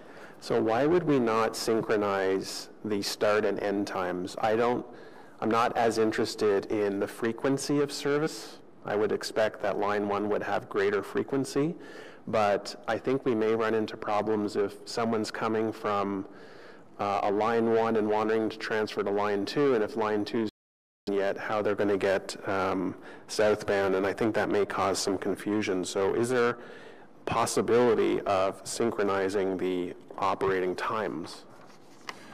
Councillor, yes there is, and we did give thought to that. It's a cost issue, right. And the way we positioned it is, remember when I tabled the budget, it's transition year, so we want to get through the launch, then we want to come back with whatever adjustments we need to do post-launch through the budget process. If we need to synchronize those lines, that's the time to do it. So you're correct. When can we do it, and what's the costing on that is what we have to come back to you with, and we will. The biggest concern I have right now is in the unlikely event that the service stops for whatever reason, and the ability to not just get people off the trains, but that replacement service and the speed at which we can commence replacement service, because you're going to have people basically at every LRT station requiring bus service. So can I get maybe a written reply in detail about how that will unfold? How are you going to get buses on the road? How are you going to get drivers, dozens of drivers ready, buses ready? Are we going to have enough buses to serve that line? Should service go down, power failure, or some other reason? And again, just finding, you were talking about the locations of R1 stops that parallel the line. Are people going to know where to go? You showed the sign that, the LCD sign that says, you know, service not available, R1 service now being provided, but where does a customer have to go at each station? So I don't expect that answer now, but that's one of the greatest concerns I have, is in the unlikely event that service stops, how are we going to provide replacement service? Can I just comment on that again, because you know, for the public and the media. So, Councillor, you're absolutely spot on in asking that question. We'll provide you a very detailed response to every member of the commission. But to be, you told me to speak my mind, so I'll be blunt. If there is a major service disruption, things will be very, very challenging, and I don't want anybody to leave the room with the impression that we will replicate the service, it was on the slide, I believe, of the rail. Because the bus replacement service, to exactly your point, we do not have 100, 200 buses sitting around waiting for backup. So like Toronto, like Montreal, like all those comparators, when the rail service goes down, your number one protocol is communicate, over-communicate, announcements, you know, the station with resources so that you can help them get to those things. There will be limited replacement bus service. People will Uber, Lyft, walk, jog, bike, complain, all those things. It won't, if it's a major service disruption, it will not be a pretty picture, just like if Albert and Slade shuts down right now, and it has. However, there's a bunch of redundancies built into the system, so I know everybody's concerned about power. One of those tests, and that's why testing and commissioning takes time, we do intentionally disengage one of the transformer stations and run the system under stress with one of those systems down. So there's workarounds. There's workarounds like Mr. Charter talked about if there's an obstruction on the line. In the unfortunate incident of suicide, and unfortunately we will have one of those, especially the first one, there'll be major delays. So I don't want people to leave the room thinking that we'll have these bus replacement service. No industry, no transit authority in North America has that capacity. But it's how degraded does the service get, and then we also have the crossover tracks where we can run reduced frequency service. So to Troy's point, before we pull out that full bus replacement service, we will try to reduce the service and keep train service running as much as possible. I'm more with a plan than making sure every single person who's standing on the corner can get home in 12 minutes. I want to see the plan in detail. Absolutely. We'll provide you a written response. I have many more questions, but I'm going to yield the floor to others this time. Thank you. Councillor Cloutier, please. Merci, Monsieur le Président, and thank you very much, Mr. Charter, Mr. Scrimger, Mr. Manconi, Ms. McEwen, for the presentation. It was very insightful. 3:10 and 14, I believe you referred to some of the visuals that our customers be able to look forward to with respect to the service. And I presume that is based on GPS data. That will be based on GPS data. Am I incorrect in saying that all GPS apps that we have on our might have on our phone are third-party apps? Excuse me, Mr. Chair, the bus location information comes from GPS. The train location information comes from the control system. The apps that people have on their phone, there is an OC Transpo app available for the iPhone, which we prepare, we support. There are also, through the open data that we publish, there are many other iPhone, Android, and web apps that independent developers have used where they pick up our open data feed and present it in a way that they choose to their users. So the train information for both the Confederation line and the Trillium line will be based on real data coming from the control center. When I will see a sign that the next downtown-bound train from Herdman is coming in 2 minutes, that is real data. That's right. On the station platforms on line 1, that's real data coming out of the control system. That feature comes to line 2 with the stage 2 enhancement and expansion of the line 2. Will there be, and I understand that there's an OC Transpo app for the Apple platform.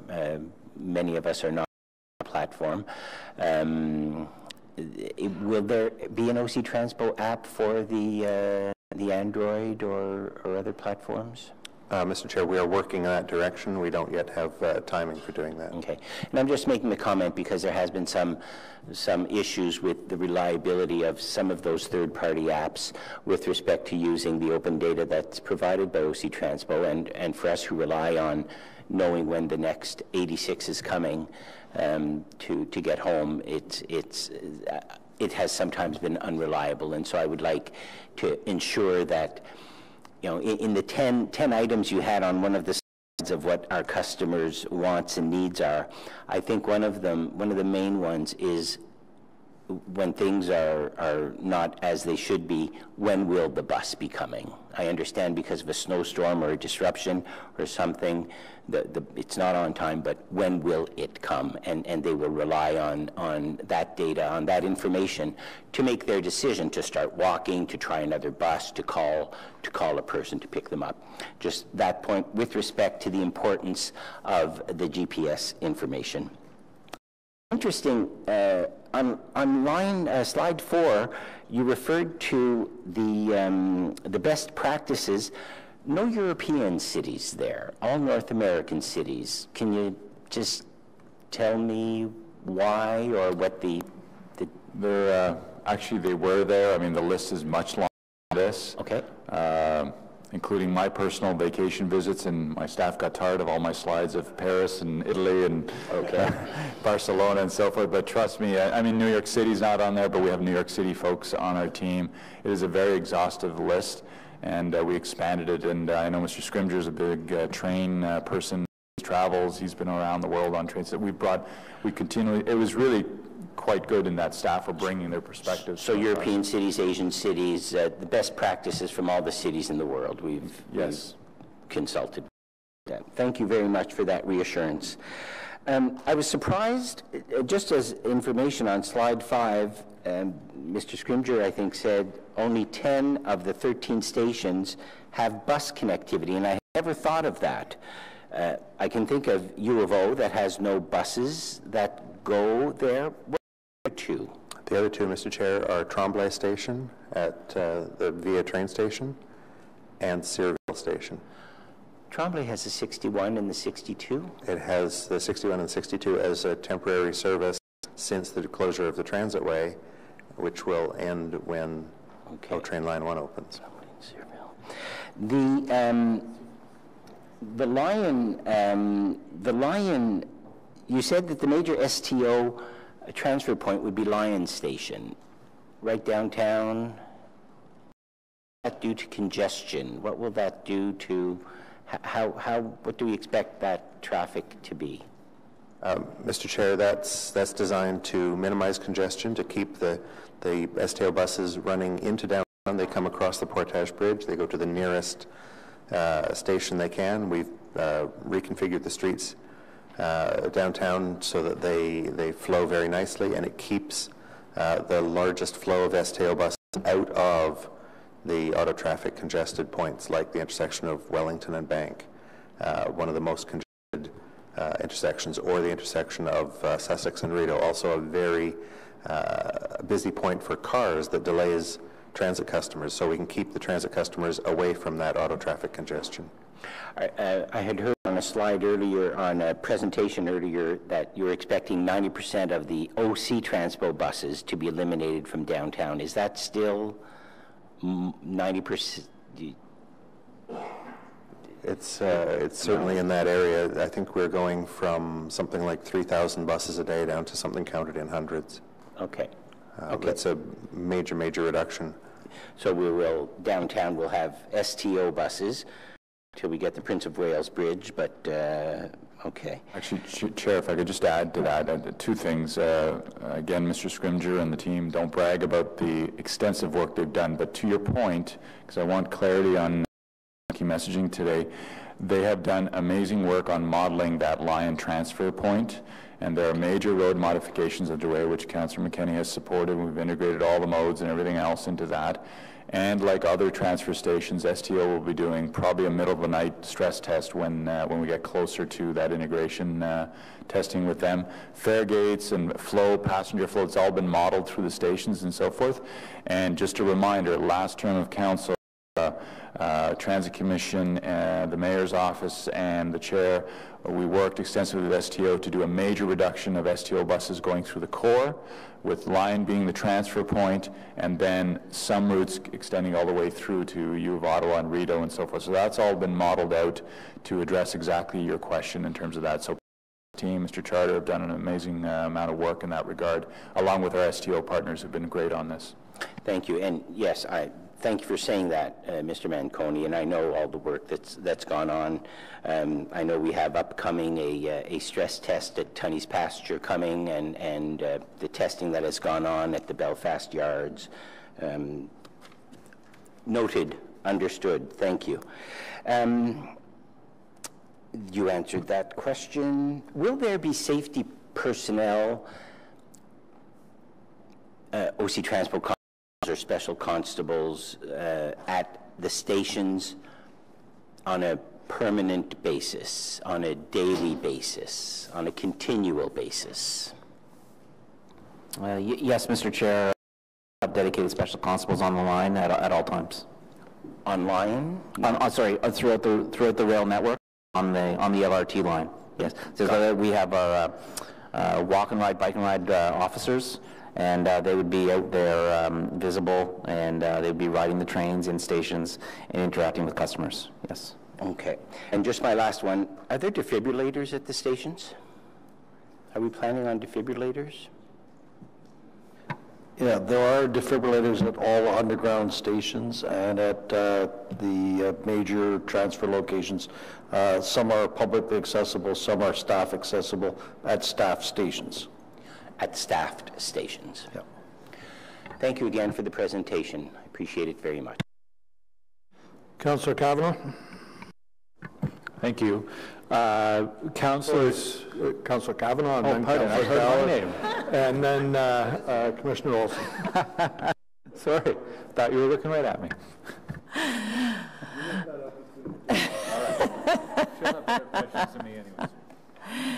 Thank you very much. I feel like I just came back from a busman's holiday because I was in London, UK, riding on the tube, and there's 270 tube stations in about half the size of Ottawa. Of course, it's 8 million people. And fascinating, all the crisscrossing, and it's incredibly complicated, but you eventually figure it out. So watching this presentation today with just 13, pardon me if I just say just 13 stops, it seems a piece of cake compared to riding on the tubes, I'll tell you.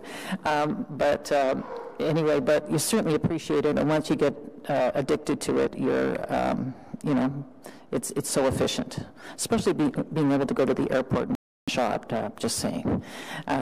We can talk about that some other time. But anyway, so I just thank you for all the work you're doing, ongoing. I've raised this question before, but just in context of gender lens, I know you've said you've taken it in consideration, but one of the things that happens once you launch something is that you see changes later. And as the liaison on this issue, I'm hoping we can work together, because I suspect that we'll have feedback on things that we could even further improve, on things that we can look for that we hadn't thought of before once people start actually using it. So I just wanted to get your information now on how we can do this on the process, because I certainly will hear from people. We'll be public forum on gender equity and on women's equity. So I just want to know, how can we feed that information to you on concerns? Absolutely, Councillor, any channel, and certainly once we open up, will everything be perfect? Of course not. I can tell you that our lead station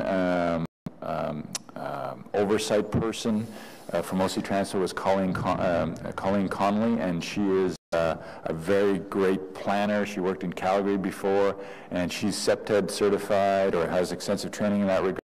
And I can remember her walking me through the stations in terms of safety, where there's literally no dark corner and so forth. But absolutely any councillor can give us feedback once we open in terms of making things even better. But I know I'm very confident that from a safety, security, and equity and all that, I think you'll be very impressed with what you see. Thank you. I think one of the things that always comes up is the connectivity, talking about getting to the station. So that's part of it, not just the station itself. So hopefully we can talk about that if there's any issues that arise. Just a couple of questions. In terms of, this has been a really rough winter in terms of council offices offices have been inundated with concerns about lateness and problems with bus schedules. Will we see a lot of this, I don't want to say disappear completely, but I'd like to, but are we going to see an improvement with the opening of this line? Absolutely, and what's going to happen is once we open, those buses that interline and have to head into downtown get stuck in downtown traffic conditions and loop back to try to make their next run or a connected run, the majority of those will no longer have to do that. So the east, west, and south, they would predominantly stay in those geographical areas. I know that our operators can't wait for that because it gives it more reliability. Mr. Scrimgeour tried to be bold one day with me and give me a prediction about how more reliable it's going to be, and I hope he's right, because it'll be a vast improvement. And that's why I keep referencing the pain and all the stuff that the customers have gone through. We know once we open, it's not just about the rail line, it's also about getting there with the buses and being more reliable in all your communities that have been challenging. And through the core, we will retain service, because I think that was a myth that was out there. We're going to pull all the bus service out of the core. There is still some service in there, including after hours. So we predict reliability will increase dramatically in all areas of the city. One of the points was raised earlier by Mr. Hache was about people from areas like social housing areas that aren't directly near the lines to the stations a little faster. I live near social housing. I know that some of those bus routes tend to be the milk runs, and it sort of discourages those people from, they're not getting the connectivity as other neighborhoods. And I'm wondering if we can work together specific concerns about those kinds of situations. The answer is yes, and not only, but you have 4 times a year that you can work with Mr. Scrimgeour directly, and what I encourage customers to do is, just like Councillor Brockington, he raised a challenge to us, we worked with him in his office, and we're fixing some things in there. So you have 4 times a year that we make adjustments. So if there's issues, Scrimgeour and his team will work with you. Thank you. One more question. In terms of where you're buying your tickets and for the Presto passes, it tends, it's obviously all at Loblaws and Shoppers Drug Mart, and so clearly that leaves out mom and pop shops, because I remember being able to go to a corner store and pick up tickets in the old days, and I feel for those stores that can no longer do that. What is the advantage we're getting to have this monopoly? Mr. Chair, the arrangement with Loblaw Corporation and their brand names, Loblaw Shoppers Drug Mart and Royal Canadian Superstore, followed a public procurement process that was conducted by Metrolinx for service in all the parts of Ontario that are served by the Presto card. In return for the exclusivity that Metrolinx gave them, they are giving a lot of stores to the Presto card and the service that's available. We entered into an agreement with Metrolinx for Metrolinx to be able to do that in Ottawa, and we retained a lot of non-competitive ability to put fare services out at other locations. So this is fare services available at all of our train stations. We will be adding ticket machines to a number of transitway stations. We have retained the ability to make arrangements with local merchants to sell fare products that are other than the Presto card. And we are working on just how to do that within our complete fare system beyond just what Presto does. Thank you. I'd be interested to get more information on that.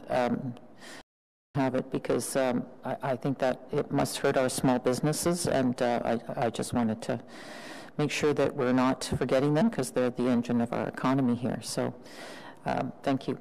My last question is about the number of of course, I'm very happy that it's going to return to go to Bayshore, and people are extremely anxious.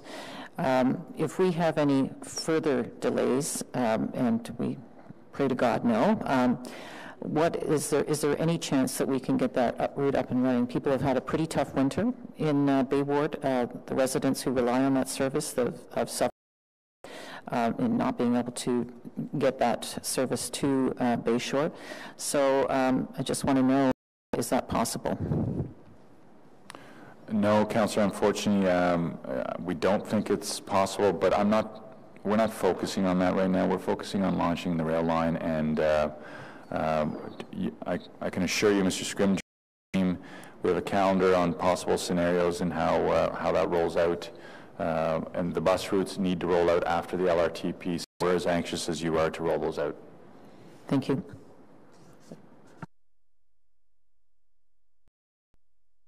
Councillor Gower.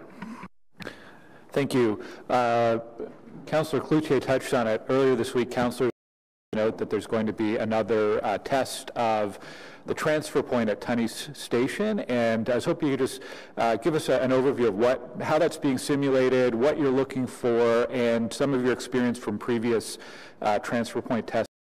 Was one that's already been done. So if you could just give an overview of what that involves and what you're looking for.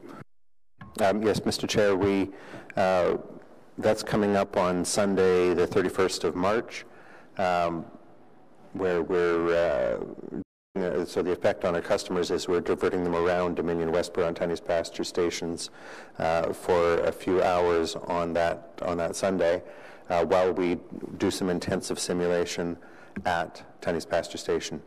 As Mr. Michael earlier, all the operations at Tunney's Pasture, well, first of all, the station has been designed for the intensity of operation that we'll have, and then even after that we did computer simulation modeling, very detailed, of how the buses would move and making sure that all the turns are right, and looking at the volumes and how long it's going to take for customers to get on and off the buses. And then what we will be doing on that day is simulating that exact operation with real buses. So we'll have a couple hundred staff working out there that day. We'll have about 80 buses. They will bring in as though they were unscheduled. We'll be testing stress testing the weak points. But what we'll be doing on that day is going through 5 tests, and not necessarily in this exact order. We'll be testing normal morning rush hour operations, if there's a broken down bus in the station, normal afternoon operations if there's a broken down bus at one of the platforms in the station, and how the operation flows if the station has to be closed completely, if there's some very large obstacle. So we'll do a number of tests of each of those tests, and this will take us through the day. I think each one of those goes for about an hour, and then there's the setup and knockdown time that adds up to the full hours of closure. We did this earlier at Herdman Station. Of course, we coat the station with cameras, so we record everything. We've got, not in addition to the drivers and monitors, we got note takers, we got stopwatches, we got cameras. It's all recorded and analyzed. Herdman did very, very well. You try to break the station operations, and you can see how the on-street staff and supervisors can modify to get around that obstacle. So we'll be doing the same at Tunney's Pasture, and then following Tunney's, we'll be doing Blair as well. Thank you. Thank you, Councillor Gower. Commissioner Olson. Thank you, Mr. Chair. Mr. Marconi, thank you and your team for your presentations. Very informative, very insightful. Thank you. I have a couple of questions. One, during his part of the presentation, Mr. Scrimger mentioned that during the off-peak hours, trains would arrive at stations frequently throughout the day. Didn't specify what that meant. What I know, I live out in Canada, and I do take transit to Transit Commission meetings and home as well. So today, for example, when I leave, I will go to a bus stop. I'll be able to see on a sign that says the next 61 is coming in half an hour, because frankly the off-peak transit service to Canada is not frequent. So I can find out what that is. I can say, okay, I've got half an hour to wait. I can go to this store. I can go to the library or whatever. After the train arrives, I'll catch a train. I'll get out to Tunney's Pasture. I'll see then that the next bus is coming in half an hour. It's a different story, if I can put it that way, being stuck at Tunney's pasture, not no disrespect to Tunney's pasture, than it is being stuck downtown. Is there going to be a way to know downtown that my next 61 leaving Tunney's will be, don't catch this train, catch 2 trains from now, that'll be better for you? Or will I have to be going onto a phone and planning my route and doing something like that? Mr. Vice Chair, the best way to do that will be to use an app on the phone, or for a lot of people, they will over time come to learn the schedule. They will know when their trips leave from Tunney's. Everyone will make their own decision, but they'll be able to know that if they're down and there's a train coming every 5 minutes and it's going to take them 10 minutes to get to where they're transferring, give themselves about 20 minutes. So okay, I'll give it a bit of a wait here before I go. The best information is going to be through the OC Transpo app on the phone, or any of the other online apps. Okay. Are there any near-term plans to increase the off-peak frequency of the 61? The 61 itself will be running at most times every 15 minutes as now. I think there are some, if you're going, the larger gaps beyond Terry Fox Station, you're going down Castle Frank. It's the 62 has the gaps than 61, but it really depends on each person's destination, what's the best way of getting there.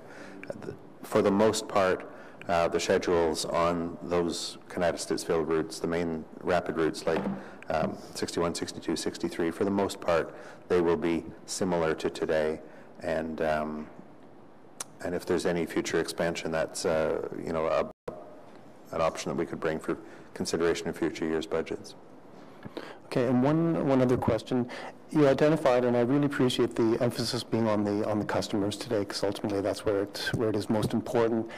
You've identified a lot of measures that you are taking to ensure a smooth transition, but obviously there are risks to a successful transition. Can you share any of those, or can you report on those, on what they are to us, or what mitigation measures have you taken to offset those risks? That's a very good question. I think there's a range of risks. There's the sort of tactical ones that are minor in nature that you just address with normal operations adjustments. I think the 2 biggest risks, let me step back. There's a massive risk log that we've done right from day one, from design, that you push through the whole rail system and so forth. But the customer-facing risks, the top 2 that we identified, I'll say 3. First off, the original design of these stations was there were going to be no personnel there. There were going to be unmanned stations, and we've changed that. We will have customer service reps, some of them throughout the lines. And on launch, specific to launch, as Pat said, we're going to have hundreds of staff there. We're recruiting volunteers from across the organization, and we're training them how to be customer service reps and so forth. So that mitigates the risk of the customer that for some reason didn't take in any of what we've produced today between now and launch, and they arrive at Tunney's Pasture or Blair or any station, and they're just, look for the red vest, we'll take you through and we'll help you out. I think that's risk number 1. Risk number 2 that came through the focus group was I totally understand my commute inbound, where I take my bus, end at a station, go down, peak, I don't have to worry about the schedule. What about my trip home? Will my bus be waiting for me there?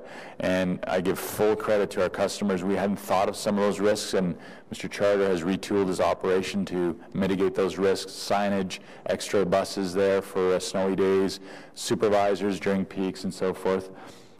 And then the last one is I think the most strategic, which is the service, which is very, very expensive investment, but it's your insurance policy. In the event that during those first 3 weeks we have a major breakdown of the system, or a train gets stuck, or heaven forbid there's something negative that occurs, we have the parallel bus system in operation.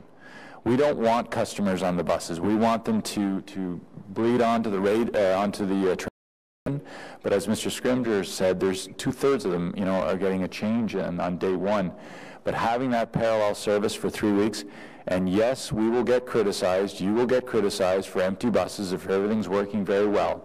But to be again direct, that's your insurance policy in the event of those first 3 weeks. And other agencies that have launched, two things. Nobody's got the load you have on day one. It's not a field where you want the ridership to build. We're moving the 10,700 passengers per hour per direction from bus to rail in one move. There's no second chance to do that right. And secondly is if there is an incident, you have for at least 3 weeks some coverage there. But we'll get criticized if things are working really well that we're spending money for having parallel bus service. It's an insurance policy. And the city manager, I want to thank him. He supported me in that initiative, and that came from some of the best practices reviews. Thank you, Commissioner Olson. Councillor Sudds. Thank you. Thank you for the very detailed presentation. It's great to see how this is all going to unfold. A few questions for you. One, just to make sure I understand. On one of the slides, there was the fact that children under 5 would be carried through the fare gate, or a parent can get a free print ticket, I believe I understood. Can you explain to me how that happens? And I'm thinking particularly a few scenarios. One in which the parent has a Presto card, but they're taking their children along. So how will that work? The second of which, just to address strollers. Yes, happy to answer that, Mr. Chair. There's different experiences depending on how the trip starts. If the trip starts on a bus, then it's all done by interaction with the bus operator, and the bus operator will print enough fare receipts, transfers for as the parent or the adult with the kid's needs. If they're starting at a station, first of all, if they're pushing a stroller, if they're carrying their kid on their shoulder, anything like that, single fare, walk through the fare gate. The fare gates aren't going to snap closed while half of that process is through it. There's light beams that measure the if someone's towing luggage, pushing a stroller. They are one person as they one fare-paying person as they board. If the kids are a little older, not quite 5, not quite 6, to the point where they need to pay their own fare, but they're a little older and they're walking on their own, then the customer can, if they're going to the ticket machine to buy a single ride fare, they can ask for another receipt to be printed that they can scan for their child. If they are a frequent traveler with an older child who isn't yet 6, who walks independently, that's the point where they should get in touch with us and get the special child smart card. Okay, terrific. Just want to make sure I understand important logistics. Another consideration around the operating times of the line. A tremendous amount of work went into this. My question being around considering the closing time of, for example, we'll say bars or restaurants in the market area, and consideration for that outflow that could potentially be looking for a ride. I'm going to let Pat comment, but first I want to give you some insight into how I established. We have, and this isn't a brag, it's just the fundamentals of rail operations. You need to have a maintenance window for they've got to go out and check the tracks. So we have the shortest window possible. We squeeze the P3 proponents to saying we want to as the customer service hours, because we do have those bar hours and so forth. So that's how we got to that 2 a.m. piece. What Pat has done, and this is what I wanted to comment on the bus route piece, is because we did model out a scenario. It was one of my questions. What happens when all the bars close downtown? How are they getting home and so forth? So over to Pat on that one there. Thanks, John. One of the things that's important to know about early morning versus late night service is when you do know that we have to have the maintenance window, and our maintenance window, as John says, is quite short at 4 hours. 4 hours from when the customers can last use a train to when they can first use a train. Then you narrow that further to how long it takes to get the trains off the track and how long it takes to get them on in the morning. So maintenance workers really have about 2.5 hours to do any critical work they have to do that night. But one of the things we consistently find, and we check before we do it, is that early morning ridership is many, many times higher than late night ridership. Late night ridership is concentrated on people who are going home late from bars and entertainment events, and the people who work and support that.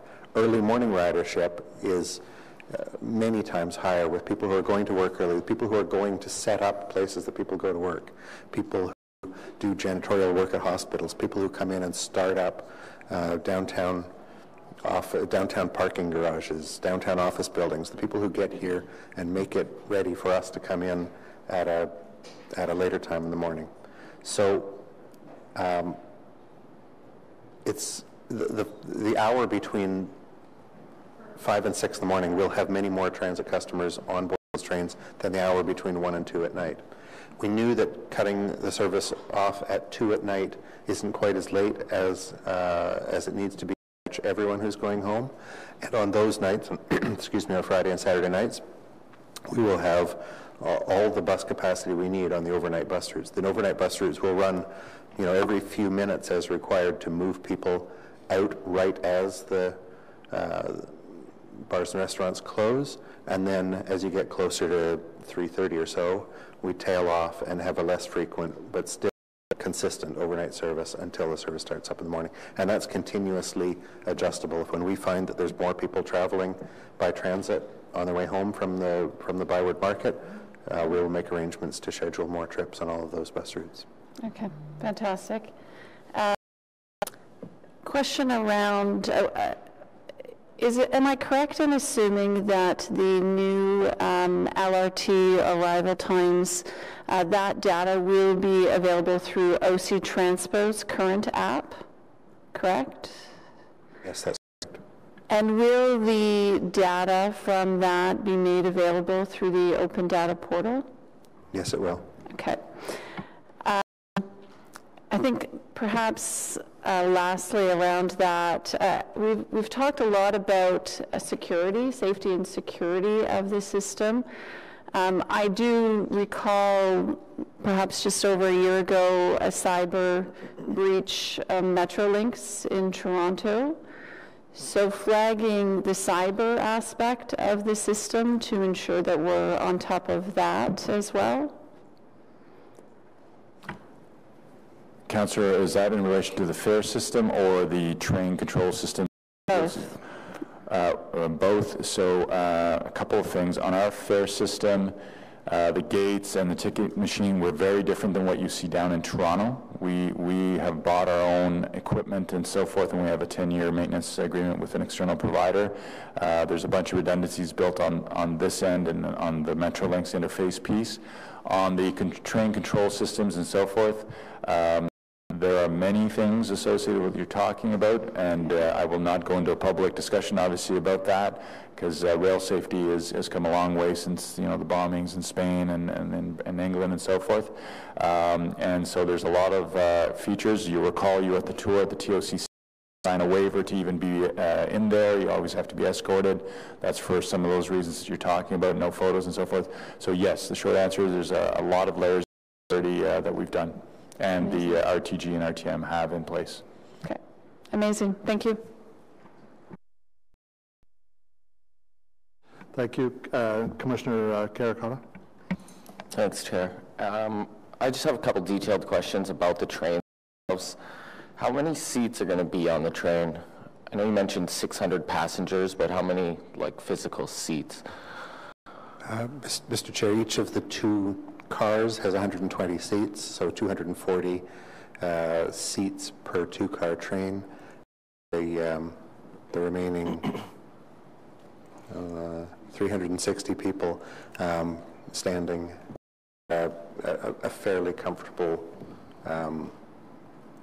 standing space. On trains that are very, very, very busy, following a short delay or following Canada Day or Blues Fest, the trains can accommodate more people squeezed more tightly. The 600 per train is the number we use to plan the frequency of service and plan the capacity. And then how many bikes do you think fit on one of the trains and strollers?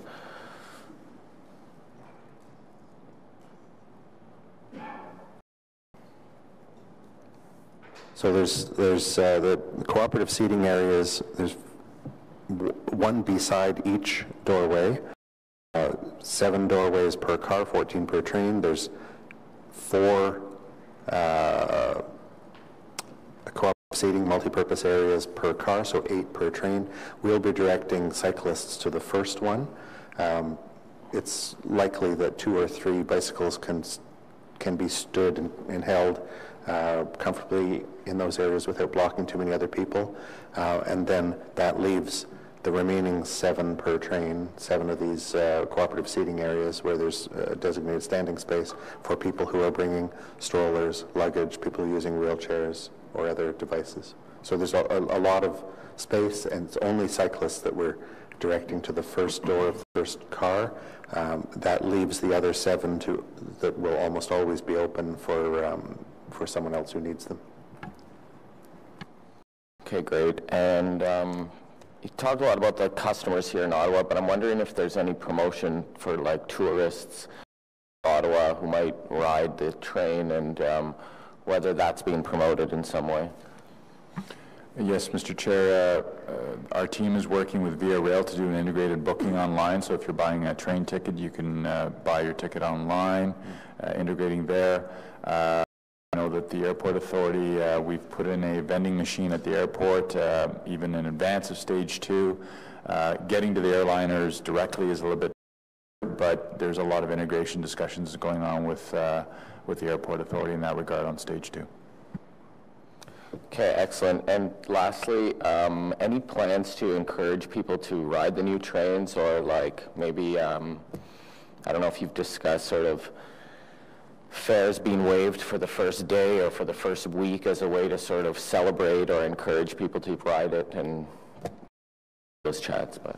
No, it's an excellent question. We've had extensive dialogue on that. I know the chair and the mayor were asking me about that. We will not be doing a free day. Those don't go over well, particularly with the volume that we're anticipating, because it has a tendency to draw out a lot of customers, and then you'll get negative reviews that the trains are overpacked and so forth. Remembering that a lot of our customers have monthly passes, so we're going to be encouraging them to ride, once we do our opening, to immediately ride the rail system and so forth.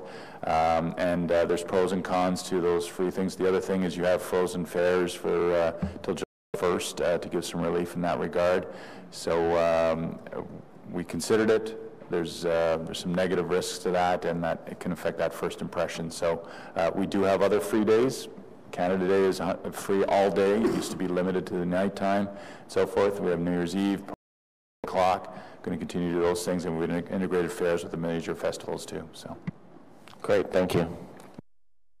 Councillor McKenney.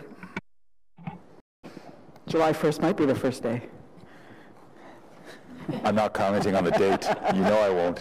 You might get what you want. Right.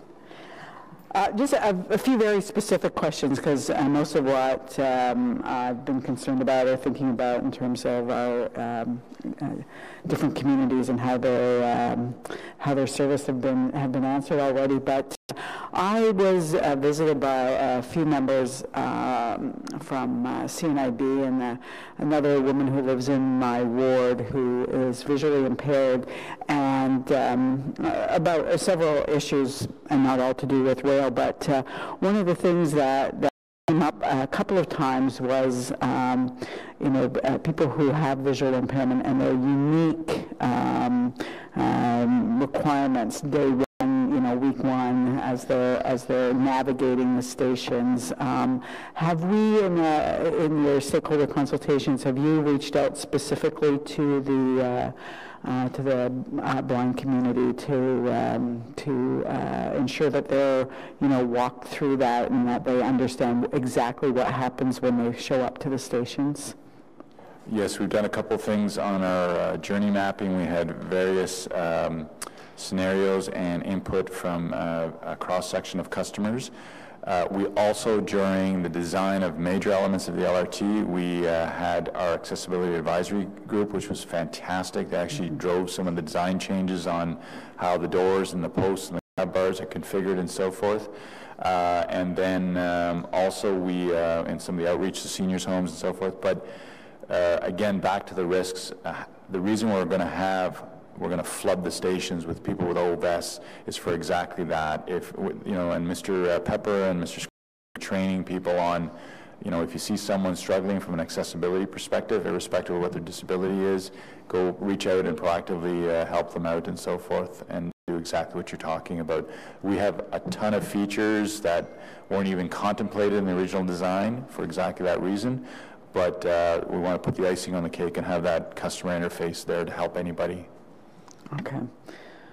On the bike racks at the different stations, as I've, you know, I go by many of them often for different reasons, mostly on this side of the canal and going west. And some of them have a lot of bike racks, and some of them, I'm thinking of the Carling station in particular, only has a small handful. Is that, how can we make sure that there's enough bike racks for people? There's nothing more frustrating when you're cycling and you have nowhere to lock up your bike.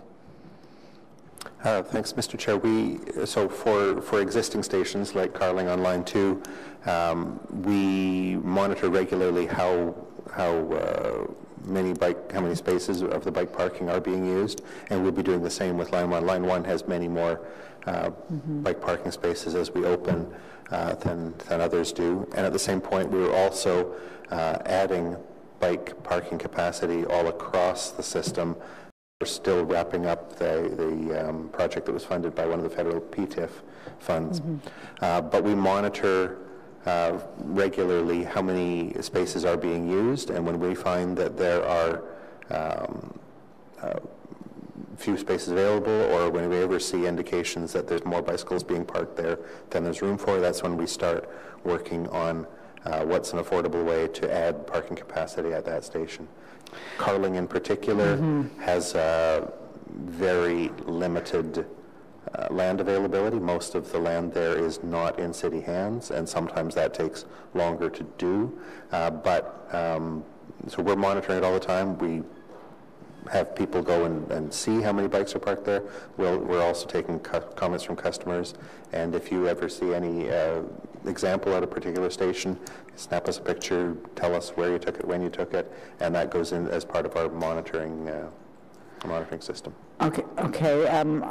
Fair enough, but I just want to go back to use Carling as an example.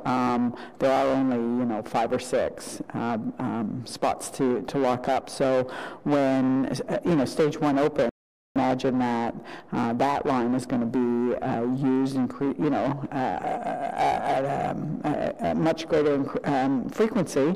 So almost immediately we're going to need. So I could send you a picture today if that helps. But I think that I just think that we need to make sure that as we're launching, we know that there will be certain areas where we are going to have more people cycling in to take the Trillium line to get onto the Confed line.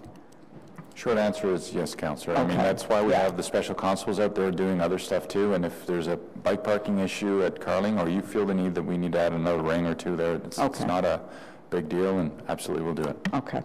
And just one last question that I've thought about, and actually residents have talked to me about, is the elevators in the station. So the stations themselves are not heated, and how see the elevators working in the cold, and as like salt and grit gets kind of traipsed into the station on people's boots, and then into the elevators, not the elevator, but the escalator systems that are in the stations. So elevators, probably the most expensive in the industry right now. They're very robust, heavy duty. We did not skimp on those. Our stage 2, double, so if one goes down, you have the other one there. Maintenance regimes, RTM, we've walked through all their maintenance regimes, and this applies to elevators and escalators. They have special, they look like Ghostbuster vacuum cleaners. They're there to grab the grit, because that's your problem on escalators. And we have redundancies there also on some of those features. And so heavy duty maintenance regime in the winter, lots of proactive maintenance. Remember, if an elevator goes down, they get penalized, so we deduct from that $4 million payment. So they're highly incentivized to have all those systems up and running.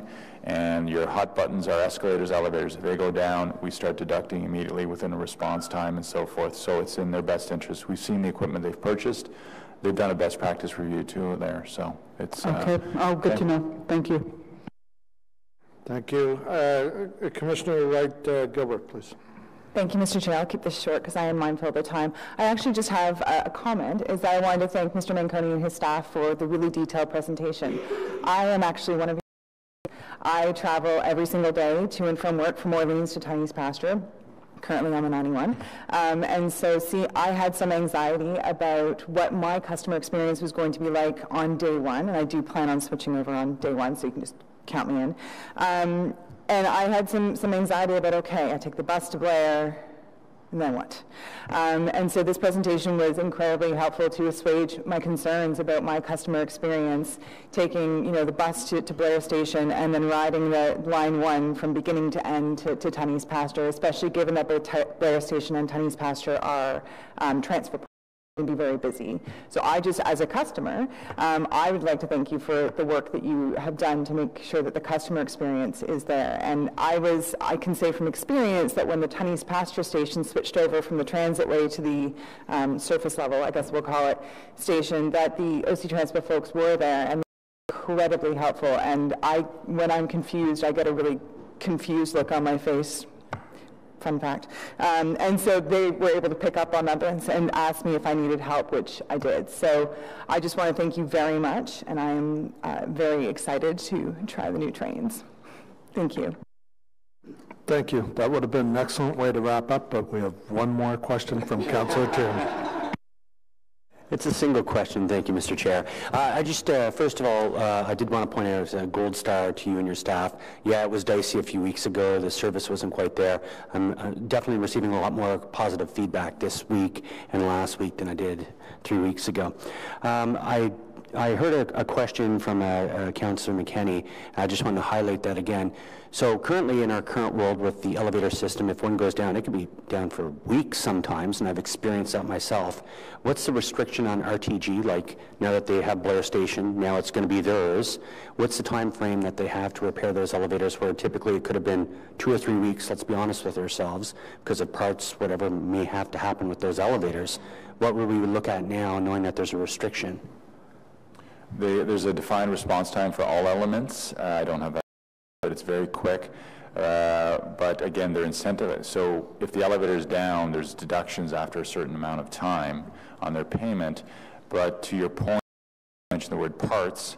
As part of the ramp up in operational readiness, and I'm just throwing this in so everybody knows the complexity of testing and commissioning, as Mr. Charter sits with RTM and they're going through line by line their parts inventory on hand of critical components based on infrastructure, what goes down typically in the first month of operation, 6 months of it, and what do they have on hand. So we have line of sight into the inventory of what's on stock. They are new elevators, so they're readily available parts, but so incentivized, response times, penalties if they don't achieve it, redundancy, and then we have line of sight on RTM. We can audit anything, any element of their operation. If we're not satisfied, we can take and that's a huge win for the accessibility community for sure, so thank you for that.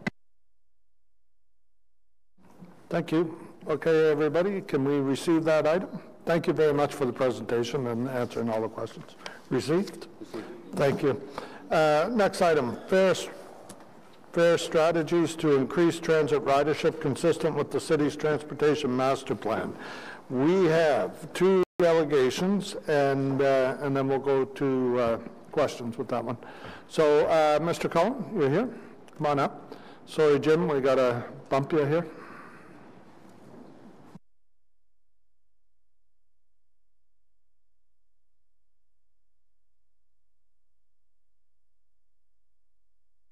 Thank you, Mr. Chairman, and thank you, members of Commission. I'm here representing the Federation of Citizens Associations. My name is Alex Cullen. I'm Vice President of the FCA, and we've been here before you with respect to this issue, and we are supporting the motion that is being presented before you today. The FCA does support the City Council's Transportation Master Plan objective of increasing transit ridership and the public investment that has been given into expanding public transit as a means of achieving that goal. Clearly, investing now LRT1 and LRT2 upwards close to $7 billion is a massive investment, and we want to make sure it succeeds. Our issue is the policies to support transit ridership, in particular, given the history of the past almost 8 years. We are concerned that we have in our Transportation Master Plan the target of increasing transit ridership as a share of transportation trips from 22% in 2011 to 26% in 2031. As those of you who have followed Statistics Canada documentation, you will realize that the latest results were at 20% of transit ridership as a modal share. So in other words, we've not progressed, we've gone backwards. Part of the mandate of the Transit Commission is to adopt policies in support of increasing ridership. It makes good sense for the City of Ottawa, both in terms of the bottom line, in terms of tax dollars, because the alternative is that much more expensive to provide and maintain roads, and also in terms of quality of life and the environment. So what we're here to ask for, and you may want to fold it into your Transportation Master Plan review, but what we're here to ask for is, obviously, there is an assumption that transit users must contribute towards the cost of the transit system. That's fine. But there's also a point at which price affects behavior. Clearly, service affects behavior, accessibility affects behavior, and we're talking about the decision by residents whether or not to take transit.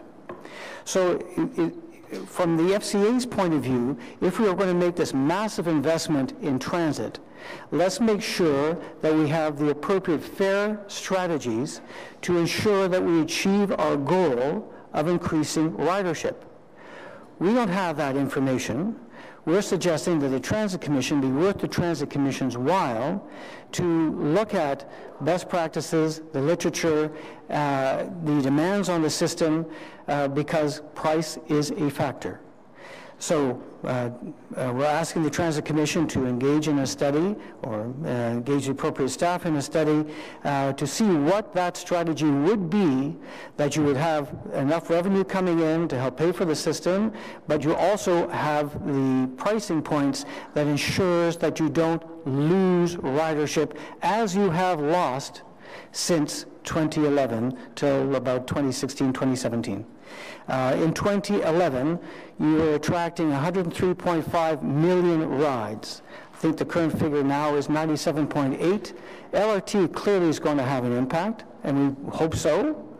If it doesn't have an impact, you have a white elephant on your hands. So it just makes sense to us that you would look at those fare strategies that would make sure that you achieve your goal in the Transportation Master Plan of increasing transit ridership in the city. So that's why we're in support of the motion that's before you, Mr. Chairman. Thank you, Mr. Cullen. Any questions for the delegation? Mr. Wilson.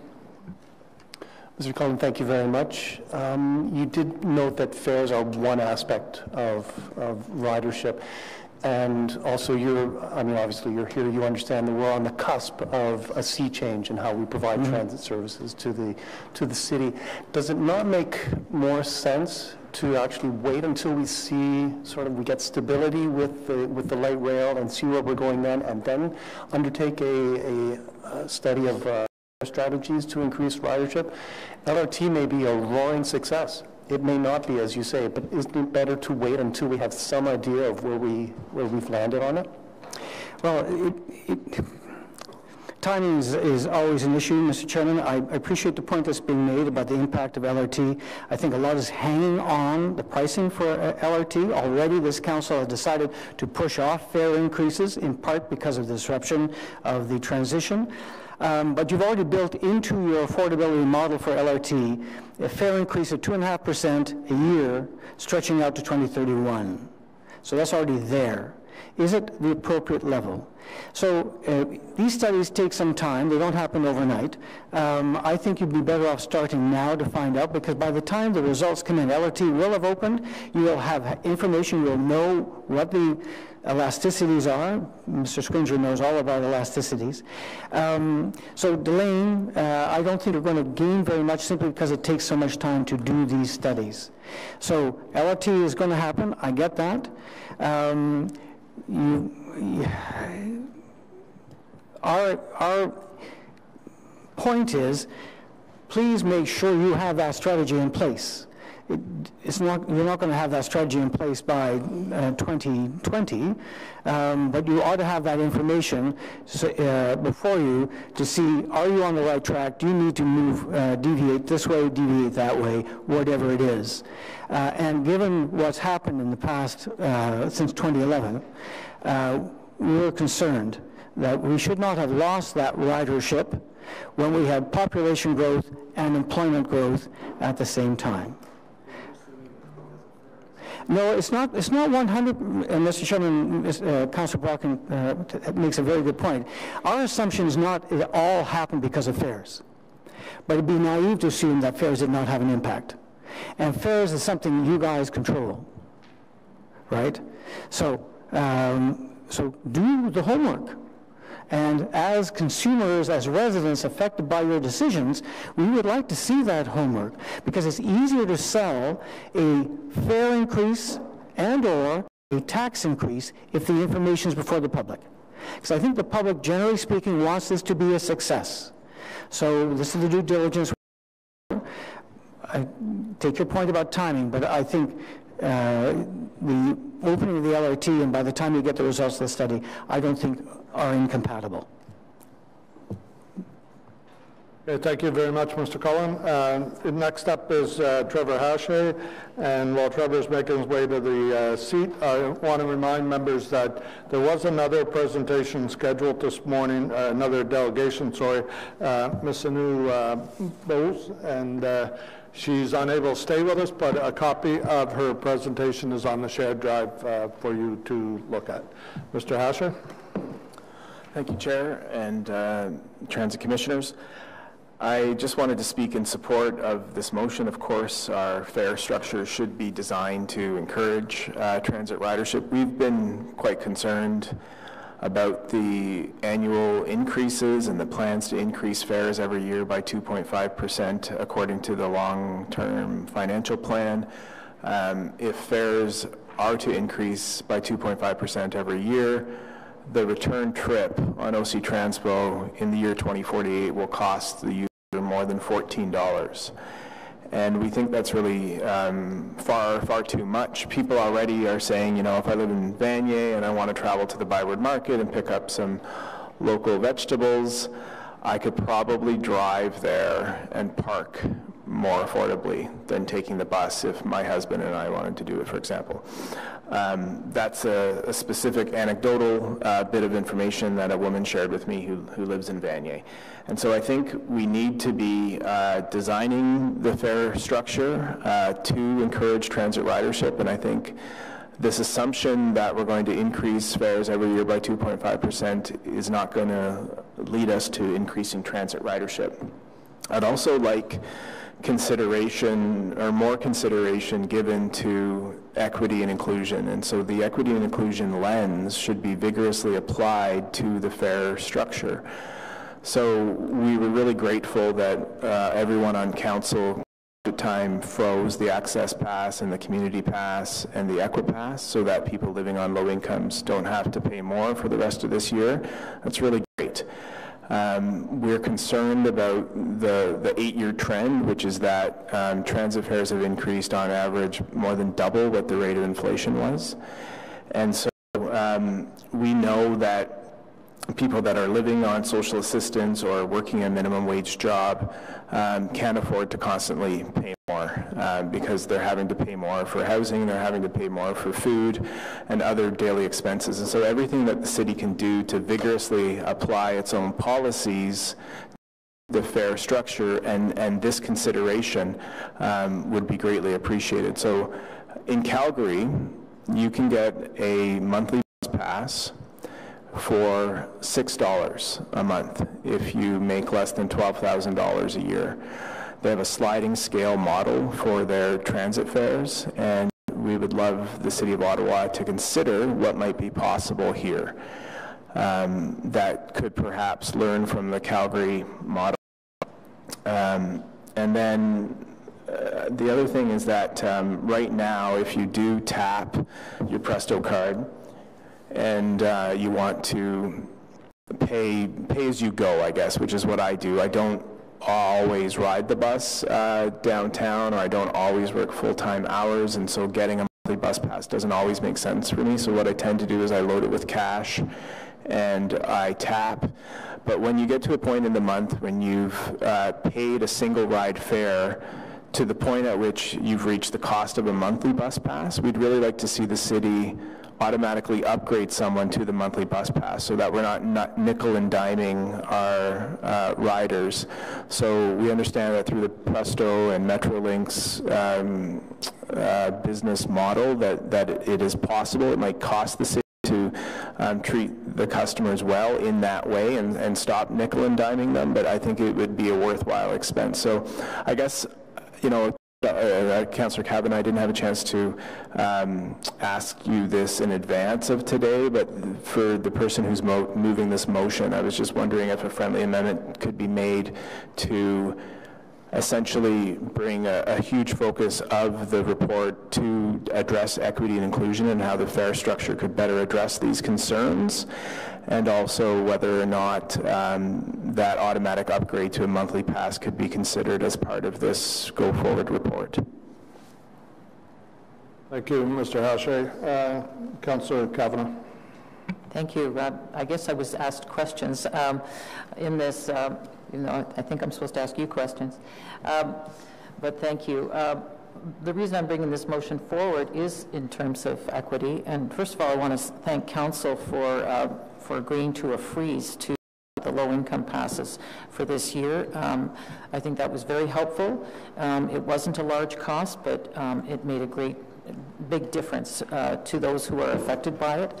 That's why I put that forward, because I truly believe that it's very, very helpful to that community, and it means more ridership, because we want to encourage people at every level to use the system. This is almost certainly going to be happening post-LRT, as it were, because I can't see us, if we're on, you know, it's imminent, if LRT is imminently going to be put on. So, but I just want to ask you, do you see the competitions, is what I see as being other forms of transportation? You talked about somebody taking, you know, their car to the market, i.e. the parking is cheaper, but other things are Uber and other things, and is that what you're discussing in terms of the competition, as it were?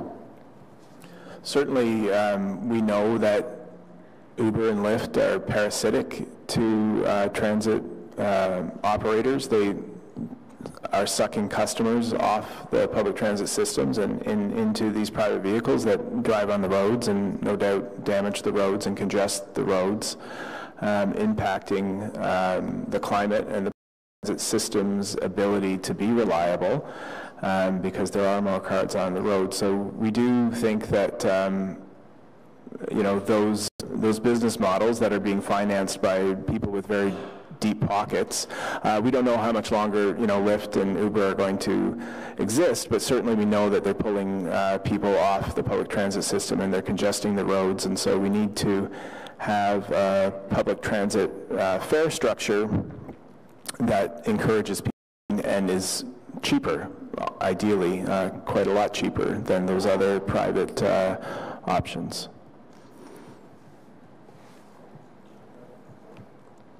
Thank you. Thank you, Councillor Kavanagh, and thank you, Mr. Hache. Mr. Manconi, would you like to comment on this motion before we discuss further? Certainly, Mr. Chair. There's a bunch of parts to this that, and some of it is historic and history that I think is important for members of the Commission and new members to the Commission and Council. First off, in terms of how pricing affects ridership, I agree with the first speaker, Mr. Cullen. He and I have had discussions about this. We did do a very extensive report on that, and I'm happy to recirculate that. Last term of council, we did that. And I caution everyone that elasticity is but one of the inputs. Commissioner Olson spot on in terms of what are all the drivers to ridership and so forth, but we brought in an independent expert in this area of elasticity and ridership trends, and that report talked about what, because our question was, why is ridership moving in downward trend? So we have that. I'm happy to circulate that to members of the Commission. Secondly, I caution anyone on talking about Uber and Lyft taking away rides from transit. There is no evidence other than New York City that that is occurring. And quite frankly, in terms of multimodal operation where you're trying to create capacity on certain routes, last mile, first mile, any mode can be helpful, and quite frankly, leading edge transit agencies are moving to that and getting into vouchers for those that can't afford it and so forth. So just a caution out there. You did approve, once you receive the pricing, how it affects ridership study last term, again, back to the incremental changes, Council approved a brand new fare strategy, and it looked at eliminating multiple subsidies on top of subsidies that were no longer effective, equitable, and so forth. So that was done. The transit affordability plan that you've approved, and you also, I want to reiterate, we apply the equity inclusion lens onto fares, onto routes. There was a motion from a previous councillor that directed us to do that.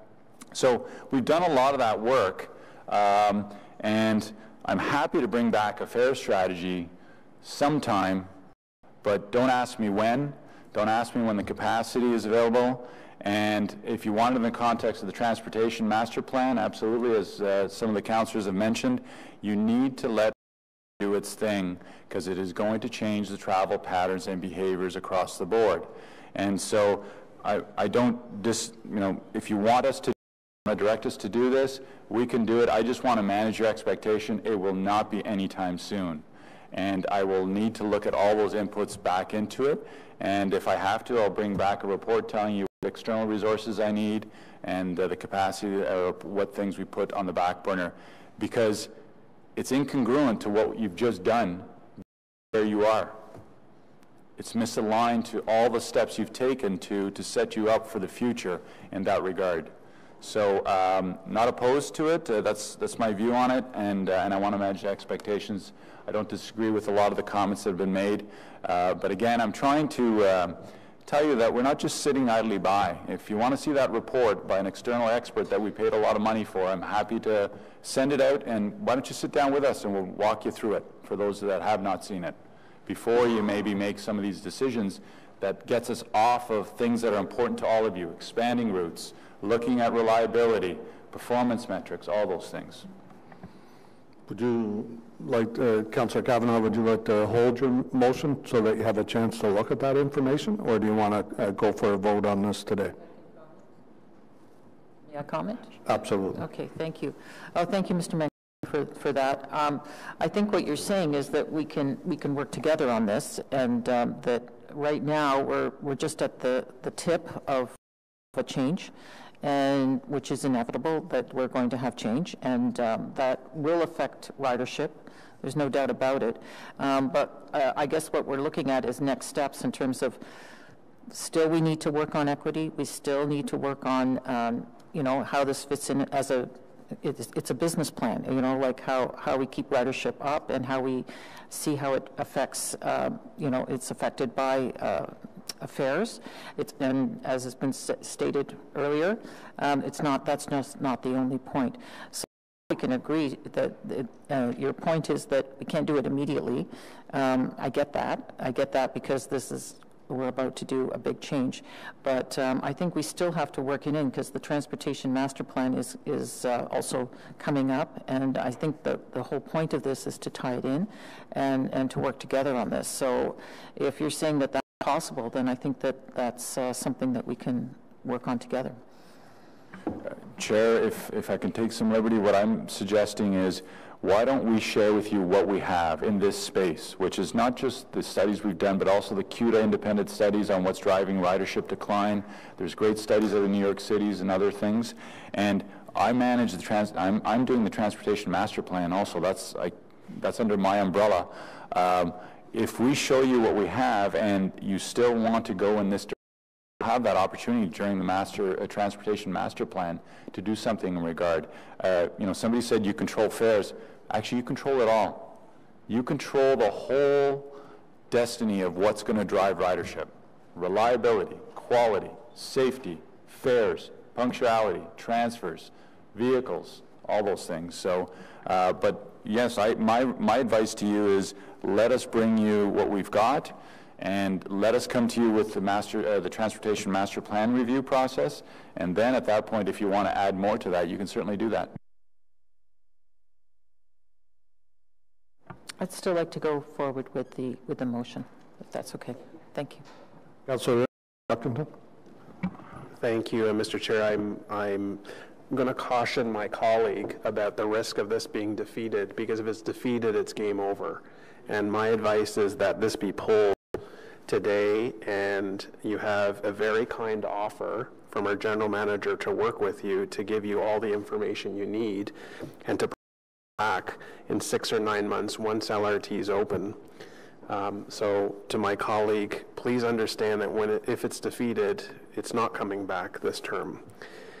Price is not the number one issue in my ward, and I said this at the budget hearings that we had. Price is important, and the concerns about a 2.5% increase every year concerns me very much. And I actually don't want that to happen, because I think we need to focus on new riders that can help offset the costs. The issues that drive my residents away from OC Transpo is not the cost of the ride. It's 3 things: reliability of the service, the capacity of the buses. People have the bus, but they're full in the morning, and coverage. That is parts of my ward that don't have OC Transpo service. We've had these conversations before.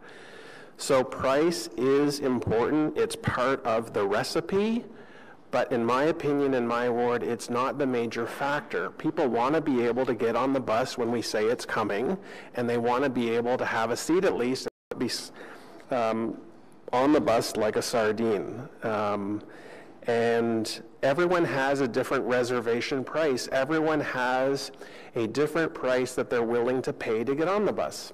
Some people are going to be willing to pay much more than $3.50 because they see the service. Maybe they're going further. For the people who are converting to Uber or Lyft, there is no Uber or Lyft ride that's less than $3.50. So obviously there are people who are willing to pay more than what they're paying now on the bus. So I want to reinforce again that price is important. There are legitimate concerns about ongoing price increases over years, and I think we cannot ignore that.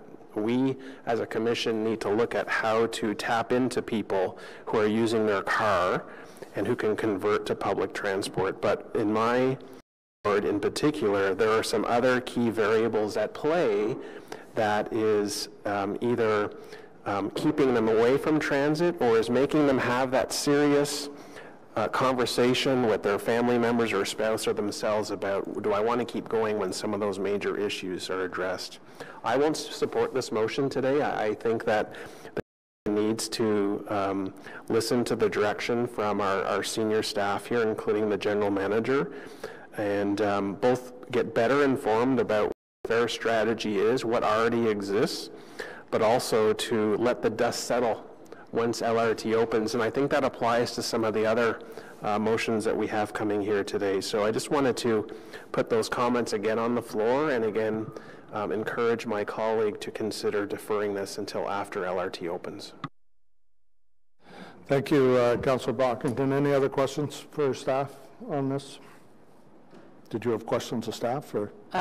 I'm just going to say that I'd be willing to withdraw the motion, but I will be continuing to ask these questions.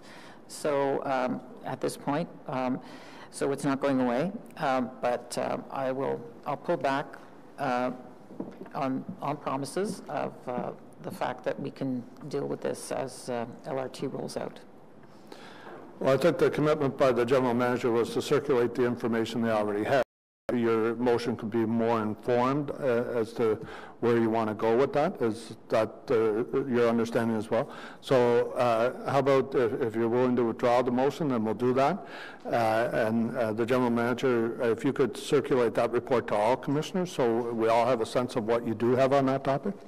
Yes, it's multiple reports. We'll get you a package. Okay, great. Thank you. So motion withdrawn. So now on to the next one. Is the Ottawa Seniors Transportation Committee proposal, Council of Aging, Pick Your Ride Free Day. Did you want that motion to stand or withdraw? Stand. Okay, we have delegations. Mr. Cullen.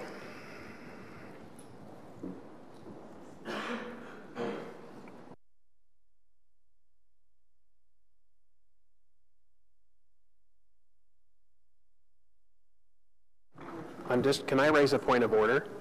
We had this item, I believe, before us at our budget hearing a month ago. We had delegations already specifically on this item. Is it still in order to hear from this again? Very good point, Councillor. We'll ask legal or the clerk's office, either one, whoever wants to weigh in on that. Chair, yes, this motion is in order. It is, so it's been ruled in order. One thing maybe though we could say before the delegations start is a question to the general manager on this. Is this something that we currently even have the systems capacity to do before we start discussing about when and if we want to do something like this? Chair, well, Mr. Cullen, I think if it's not even possible to do you still really want to do your presentation? So, Mr. Chairman, we have a problem. Seniors have, so I'm Alex Cullen. On other things I do, I chair the Council on Aging's Ottawa Seniors Transportation Committee. I'm joined by Margaret Dunn and Asaf Nita, there he is, who are members of our committee. Our committee has encountered a problem with the very successful program the city has, which is Seniors Ride Free Wednesdays. It's a very successful program to the point where seniors are encountering crowded buses, difficulties in making their appointments on that day because it is so successful. Okay, so the question I'm asking you, Mr. Cullen, don't start into your presentation. The question is, do you still want to use your time here with the Commission to talk about this when you know that we cannot do what's being asked in this motion? We don't have the systems capability to do it. Mr. Chairman, we would like, yes. How about yes or no? The answer is yes, Mr. Chairman, because thank you, Mr. Cullen. Thank you. So, Mr. Manconi, do we see that we have the ability coming up anytime soon? Or? Mr. Chairman, do you want me to rule you out of order and we'll just end your delegation? We've got to with all due respect, yes, of course I would. Okay, so if we can go ahead, even though we don't have the capability. Okay.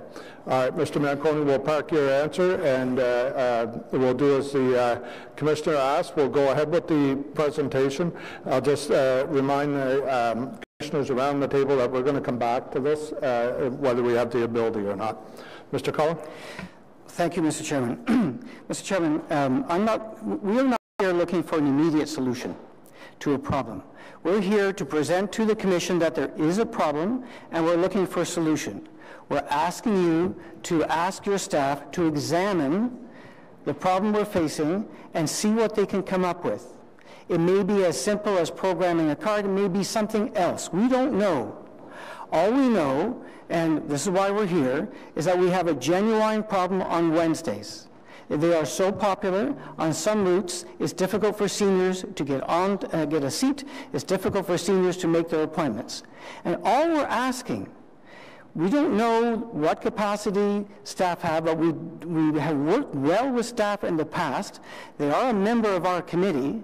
And all we're asking is staff, take a look at this, please, and see what can be done to deal with the issue. We are proposing that the day become flexible. Is there another solution? We welcome another solution.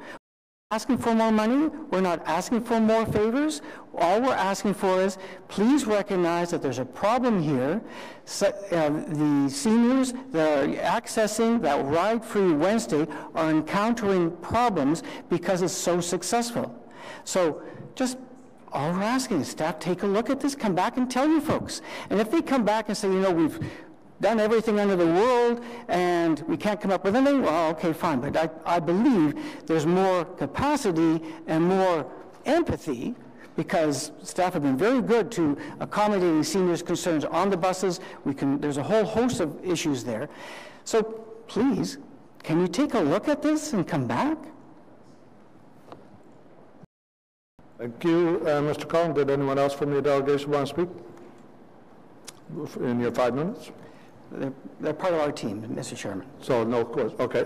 Any questions for the delegation? Mr. Olson? Mr. Cullen, thank you for this. I just want to know if you know, or frankly, if OC Transport staff know, if again, alluding, I think, something to the chair said, do we have the capacity to monitor this? Michael, it's questions of the delegation only. The delegation, Mr. Cullen, do you know if the city has capacity to, in fact, monitor this, implement this?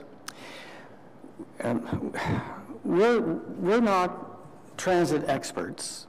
We think there are a number of different ways of handling this. One could be programming the Presto card. We don't know if that's within the reach of OC Transport staff or not. It may be that there is another means of dealing with this. So we don't, if we had the right answer, we come here with it. All we have is a problem that we're asking the people who are professional in the field to take a look at and report back to the commission. And if there are costs associated with it, you folks will know and make a judgment. But all I can do, on behalf of our committee, we consulted with over 300 seniors groups and individuals in the city of Ottawa. Over 80% support our proposal that there should be some flexibility for that ride-free day during the week.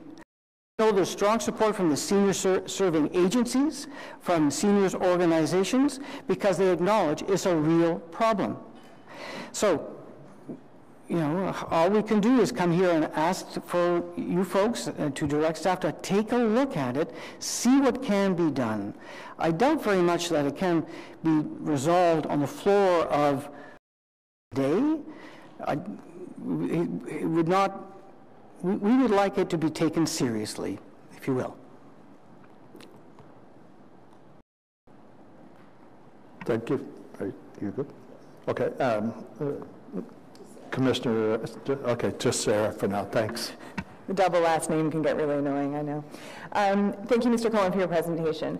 I completely understand where your organization is coming from. However, during the budget presentations, I think it was Dr. Bozu, I think is her last name. One of the points that she made during her presentation was that just because you are a senior does not mean that you require a higher discount on a bus pass. Paraphrasing largely. So my question is that seniors are now being offered, as of July 1st, 2 ride-free days. And I understand that Sunday is not an optimal day for, say, medical appointments, though I can say from personal experience it's a pretty good day for grocery shopping.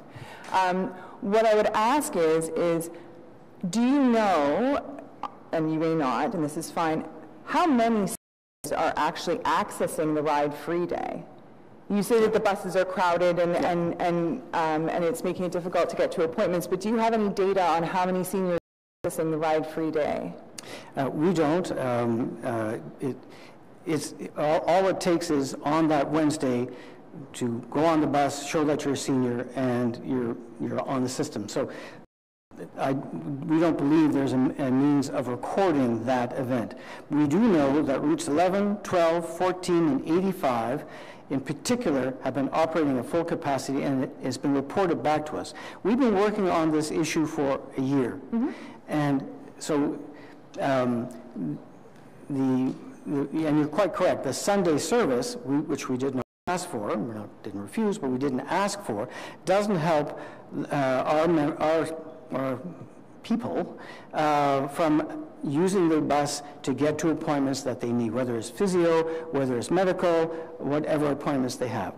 So we're back to square one, and we have a problem, and we just would like it to see how we can resolve this, because the whole point of the exercise was to enable seniors to be able to get out of their homes. It's better for them socially, it's better for them physically, it reduces social isolation, it enables them to do things, and they choose that day because they can afford to take that day. It's free, after all. So even with the seniors discount, some find it a difficulty to make ends meet. So they're accessing that day because it's free, and we have a problem. So we're not looking for anything more. If asked, if we could get that ride-free day, happy to give up Sunday for that, but that's not the issue. So with respect to my question regarding the data, your answer is your data is based on anecdotal evidence, not on actual numbers. We don't have access to those numbers, but we can tell you that the senior service organizations, such as Ottawa Senior Support, Good Companions, there's a coalition of senior support agencies that serve seniors, they strongly support our proposal because their clients are telling them it's a problem. It's not just us at the Council on Aging, but it's the senior service agencies that are saying, yes, there is a problem here that needs fixing.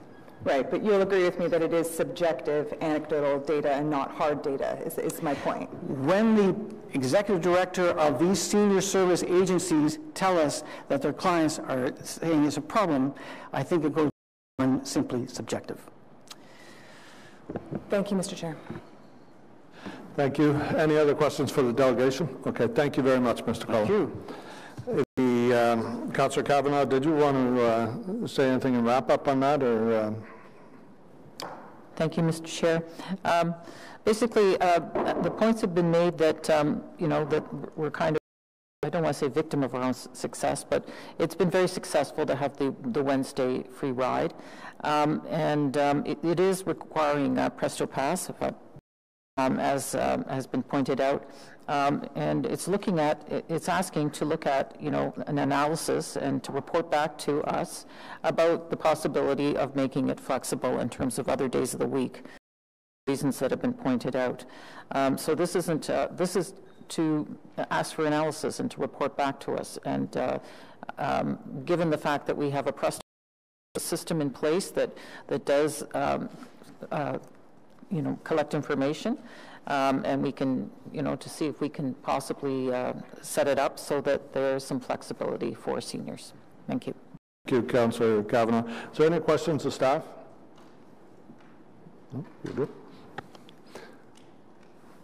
Who? Did you want to ask a question of staff? Yes. Okay. Commissioner Olson. Mr. Chair, thank you. Just wanted to know if there was the capability on the part of OC Transport to have have seniors pick their own day. So Mr. Chair, with respect to this motion, I can report today, and there's two parts. There's the motion, and then I'm going to, now that I've heard some details, I have a proposal that we could put forward if that works. We cannot program the system to do what is being asked, so I don't need time, I don't need resources. I'll just tell you that right now. We've already looked at it, and it's not restrictions with Metrolinx. We know how the system works. It's when our fare gates and so forth. So technically you can't do what's being asked, so I don't need to go away and do a study and report back. So there's part A of the answer. Part B is if you move the day to any other day, you've got a budget issue. You've got to go and find money and reopen up the fare table and find money in that regard.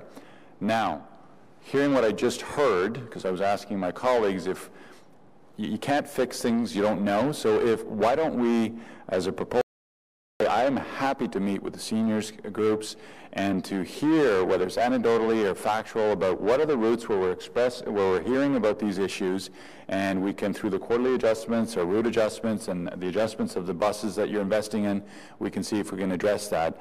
Because we do report on overloads and so forth, and so you can't fix what you don't know. If we have seniors that are struggling to get into buses, and I know many of them that use this service on that particular day, we'll look at that. We can do some visual observations out there and so forth. So I'm just offering that in the context of trying to provide some relief. But in terms of this motion, your answer, the report, I can give it to you right now. We can't do it technically, and you have a budget issues if you move from that day to any other day, because it's more expensive to do it. So those are my comments in that regard. Thank you, Mr. Manconi. So, Councillor Kavanagh, do you want to amend the motion to say that they report back as part of the next budget process? Because it's obviously a budget issue, if there's a way to move it to another day? Or do you just want to let this vote with the understanding that you're asking for a vote on something we can't do? So, Chair, can I just ask, I just want to get clarification. Is it actually a budget issue, or is it only a budget issue if you're switching from Sunday? If you move from Sunday to any other day, you have a budget issue. It is more expensive on any other day. So if it's any two, what you're saying, I just want to be perfectly clear. So if we make it any 2 days and more people use Friday than Sunday, that's a budget issue. Again, I want to be clear too. So on can you move it to a floater day? Technically, we cannot do that. So you can't even consider that. There's no technical feasibility to do that, and trust me, I pushed the team hard to look at whether or not that's feasible. So that's part A. If you say, let's reconsider this and let's move free Sundays to any other day, you have to reopen. I'm going to look to Clerk's Department. I think you're reopening up the budget, and you will have a budget pressure because any other day than Sunday is more expensive than what's in your current budget allocation. So I just before we vote, I just want to make it clear that I would not support a budget pressure for an additional Seniors Day.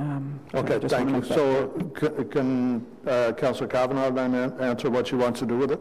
So how do you want to handle your motion now? I think the question on this is about analysis and report back, and I appreciate Mr. Manconi giving us his comments now, but I still think that we need a report back to hear about all the different factors in this, because it's not straightforward.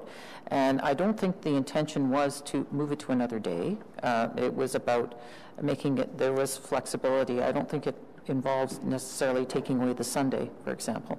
Well, isn't flexibility using yes. another day? So it is the same. Making it so that they can pick the day they want. So if we could have it reported back, I would be satisfied with that. Okay, so we'll call the vote. Okay. Do you want yeas and nays? Okay, yeas and nays, please.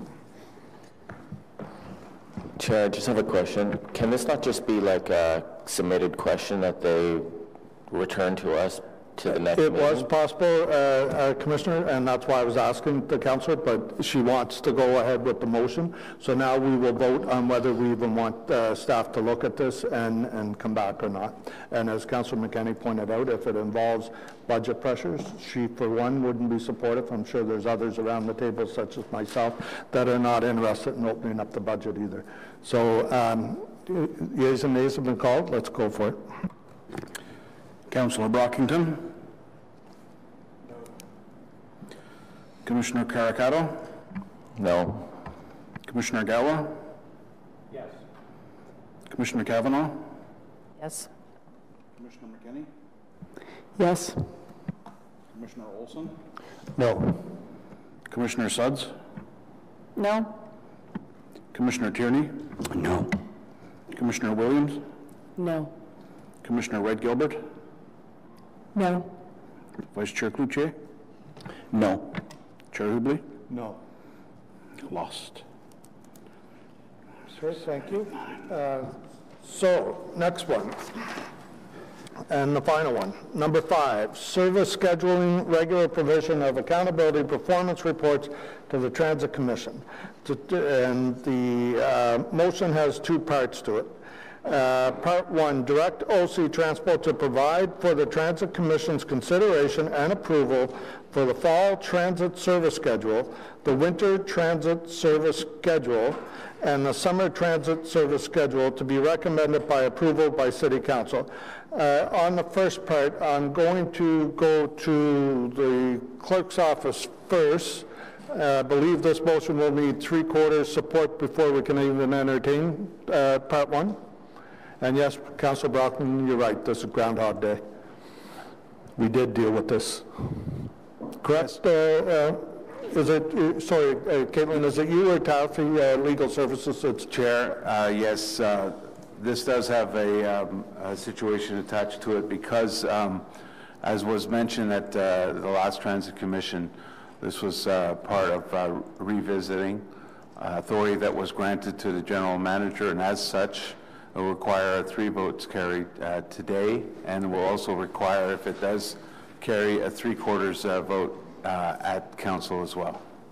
Okay, thank you. So let's do that vote first then to see if we're going to deal with part 1. Councillor Kavanagh, you want yeas and nays, or are you good with just show of hands? Well, no, we can't deal with it if until 3/4 of the commission agrees to deal with the motion. Chair, for clarity, sorry. This is a unique situation coming out of the budget situation. So it's now on the agenda and it can be dealt with today. It needs 3/4 to actually carry, though, to go to council. 3/4 to carry, not 3/4 to deal with. Okay. All right, then we'll be able to do the delegations on that. Mr. Chair, point of order. Just for my clarification, did City Council not already make a decision in December? Yes. And they voted against? Yes. And now the matter's coming back to the Transit Commission when City Council has already made a decision?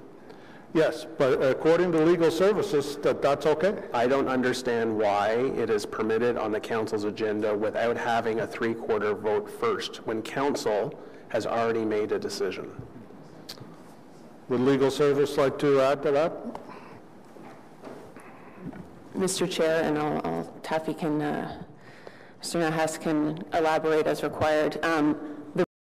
Why this matter would require a 3/4 threshold, not only here, but again, in order to be considered at council, is for the reason Councillor Brockington is stating, which is that during the current term, the matter of this delegated authority has been dealt with. And so this, as Mr. Nahas mentioned, is unique in that we don't have to waive the rules to get it on the agenda. It was done via the notice process. And so Legal Services advice is the simplest way would be for it to require the 3/4 threshold here and then again at council in order for this to proceed. So deferring this from our budget deliberations to today is why it gets on the agenda, but after debate, when we have a vote, it requires a 3/4 to be successful. Okay. That's correct, Councillor. Thank you. Is everybody good with that now? We're breaking new ground here. Okay, so part 2 was of the motion is to recommend that OC Transport provide a schedule of regular accountability performance reports, such as quarterly, to the Transit Commission on the operations of OC Transport and Paratransport. And on that one, Mr. Manconi, we talked about this at the last commission meeting. And I'd like you to reiterate for the benefit of the delegations, and we'll get into delegations next, but also again for those around the table. At the last meeting, you talked about the underway to produce new reports more focused on what taxpayers and users want to know, and also to include LRT as a way that we're going to measure our performance going forward. Could you just talk about that, and then we'll get ready to go to delegations? Yes, Mr. Chair. We will be doing what is being requested in rec number 2. You'll recall the elements of that is we're going to bring you a report post-LRT on what the scorecard will look like. We have joined those 2 expert world panels now. They've let us in because we're in the rail business. Those are independent. We are going to be recommending to you, and Chair, this was your idea, that a commission working group be established to help develop the performance metrics. They will be externally facing, externally reporting like other jurisdictions do. They will be meaningful and customer focused. And lastly, and I can't emphasize this enough, the previous scorecard, it got reported on a regular basis, and over the many years that it was in place, not one single decision was made by Commissioner or Council using that data. We want to bring you a scorecard that will drive decision making and touch on a lot of things that actually we've spoken about today. So it's on the work plan. We're aligned on the second recommendation. It's coming, and it's going to be a report that will outline all that, the timelines and the framework and so forth, and we're going to look to a commission for a small working group. We might also want to do a customer focus group on it also. Okay. Thank you, Mr. Manconi. So let's go to delegations. Mr. Hashay.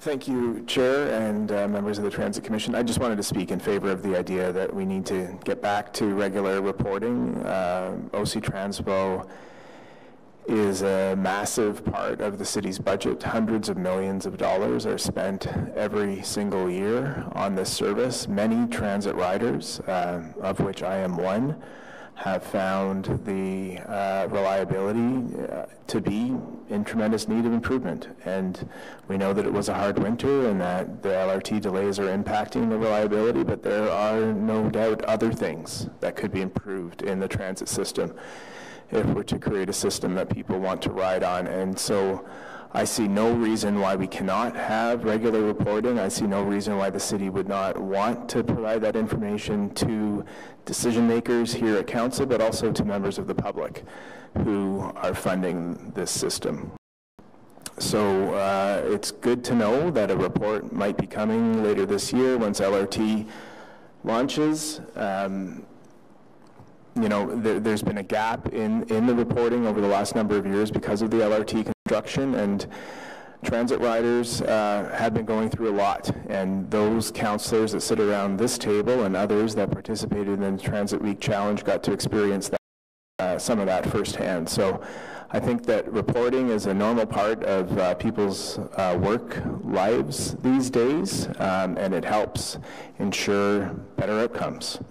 And so I think everyone would like to see better outcomes with the public transit system with regard to reliability and other concerns. And I think we need to get back to a situation where these reports are being shared with the public, which is funding the system. And then hopefully we can address the things that need to be addressed and the outcomes can be better. Thank you. Thank you, Mr. Hashay. Any questions for the delegation? We're good? Okay, thank you. Mr. Cullen.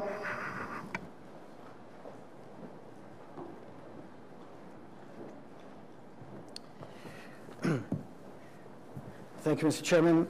Mr. Chairman, I'm here on behalf of the FCA, who had the opportunity to look at the council governance review when it was first released.